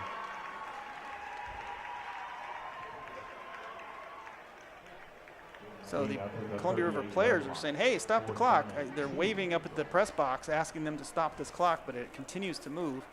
See if the officials step in and say, hey, this ball, put time on the clock. Here's the replay. See, does he go out of bounds? Well, he does go out of bounds. The question is, did they blow the play dead before he went out of bounds? Looks like they're saying they did not. This clock is going to expire. Going to run one more play here on 4th and 2. Or they are not. We'll see. 1. Game over. Hudson's Bay has pulled it off. They've won their first game of the year. They've denied Columbia River the opportunity to go to the playoffs. There's something going on the field. I might be speaking too early. There might have been a fraction of a second on the clock when his knee went down and they called the play dead, and it was 4th down. And there's some trucks entering. I think they were waiting for the final. I think there's some general confusion about whether this game is over or not. There are maintenance trucks entering the football field area. And we have the refs huddling up and coaches coming in from the sidelines to discuss. Because if that clock had not expired, there's still 1 snap left for Columbia River in Hail Mary position here. Did they have to snap it? That's my question. They should have just let the play clock expire and then snap it, yeah. So some celebration there from the the Hudson's Bay cheerleaders. Might be too soon. The officials are really talking it over there with the Hudson's Bay coaching staff. Hey, while we're waiting, you see the guy in the orange shirt there? That's Jaquan Thomas. He's the game manager for this stadium. While we have an opportunity to put him on camera, I'd like to tell you he's a great guy who does a great job. All right, there he is. Jaquan's a great dude. All right, let's see what the officials are going to call here. I have a feeling we're going to see one more play. Turnover on downs. Game is not over yet. Yep, the officials are going to say there's 2 seconds left on the clock. They called that a turnover on downs. What a huge play, because this is Columbia River's chance. They've got one shot at the end zone. What will they do here? Hudson's Bay faithful are unhappy about this, but I think Hudson's Bay, they could have just not snapped it, or they could have taken the ball and run around for a little bit and let the game end. But he took an immediate knee with time left on the clock on a 4th down. So potentially a huge mistake here if Columbia River is able to capitalize. So 2 seconds left. First down, River at the 38-yard line. River lines up tight. Herania at quarterback. Now we've got a Hudson's Bay timeout. Yeah. You want to make sure that you're getting everything dialed in for this play. Timeout call, the Eagles. So what do you do, Nick? Do you bring a blitz, or do you just sit back and dare them to go? Me? I'm the play-by-play guy. You're the color guy. Oh, I need well. you to tell me what you would do. Yeah. I don't want to make this call. Because we've seen Herenia evade the blitzes and find the open player. Absolutely. You know, so I might just rush 3 and drop everybody back and just make sure every receiver is covered. It's marked. And, you know, we have seen pressure from that Hudson's Bay defensive line without the blitz. Yep. So let those big guys up front, you know, do their thing. Bring Junior, bring Michaele. This is exciting. It is. Coming down to the last play, I didn't expect this. Isaac Finn, another playmaker on that side of the ball for the Eagles. So it looks like what you said is happening. They've got 3 up front. Looks like they've got a couple of linebackers and then a whole bunch of defensive backs. Here's the snap. Last play of the game. Herena is going to chuck it up deep on the right side. He's got a man. He's also got 3 defenders. That ball falls to the turf, and the game is over. What an ending. What an ending to a great game. Now the Eagles can celebrate. They have themselves a win. They've beaten a team they have not beaten in 8 years. And they end this season on a high note. For Columbia River, the playoffs are still out there. They're going to keep their eyes on that Washougal football game, which is tomorrow. Washougal wins, they're in. If they lose, it's Columbia River. Here's the final play. Good defense there. Fobbs wanted Thomas Blau wanted the flag, but it looked like a clean play on the ball. Yeah, it looked pretty good. And we have a 21-14 final as these teams will meet at center field, half field.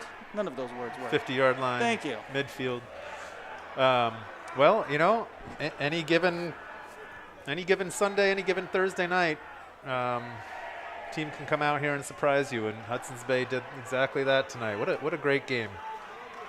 And just a great atmosphere here tonight because, you know, in essence, it's like 2 home teams playing each other with the crowds here. Everybody was fired up, and just perfect fall night here. The leaves falling, and great way to cap off the year. We got some highlights for you here. What a game. We're going to start here in the first quarter with the first touchdown of the game. That is Dylan Damo, started a quarterback with this. That really set the tone, I think. You know, Hudson's Bay came out and said, hey, we can put points on the board right off the bat. Here's this big scramble from Victor Flores. Yeah, Victor Flores gets a couple of hits there. That was not a fumble. That ball was on the turf. After the injury, there's Herenia. Now, Flores did return to the football game. We just didn't hear his name, and he didn't play quarterback. And that was Herenia's first play under center, and he throws that touchdown pass, and then he came back and threw that interception. What did we have? 4 turnovers that Columbia River committed? Sounds about right. I don't have the stats, but yes. And here's the handoff to Talon. Was that his name? I believe so. The fullback. So here's Herena to Blau again. That was a big play because that was a big play. They were struggling there to get yardage, and here is that big touchdown. He evades the tackle, chucks it deep. And this is where you're saying, uh-oh. Yeah, Fobbs. You know, that Columbia River's going to come back in this game. But this final play. Oh, that was that big completion to Fobbs again, and we called his name a lot. And then a little bit of excitement at the end of the game. Little bit of clock mismanagement by the Eagles, but they didn't pay for it. So just in front, I don't know if one of our cameras can get this, but just in front of those Columbia or Hudson's Bay fans, you see they're cheering their team on and came over to greet them. So, you know, it's a bittersweet end of the year for Hudson's Bay, but they're going to focus on the sweet. Yes, for sure. And I just think that they're being coached the right way because, I mean, you know, one win in the season, maybe, you know, a lot of teams be hanging their heads and saying, great, but these guys are genuinely happy and, you know, they've got a bright future for sure. And as I said, for Columbia River, they're not done. Nope. So we'll find out what happens tomorrow. I hope we see these Rapids playing one more time. There'll be a 4th seed if they make it out of the Greater St. Helens League, playing a 1 seed from another conference, and we'll see what happens there. So thank you so much for watching this VPS Game Time presentation. I'm Nick Voll. This is Alex Gall. We will see you tomorrow at 5 p.m. for Skyview versus Adrian Nelson. Thank you.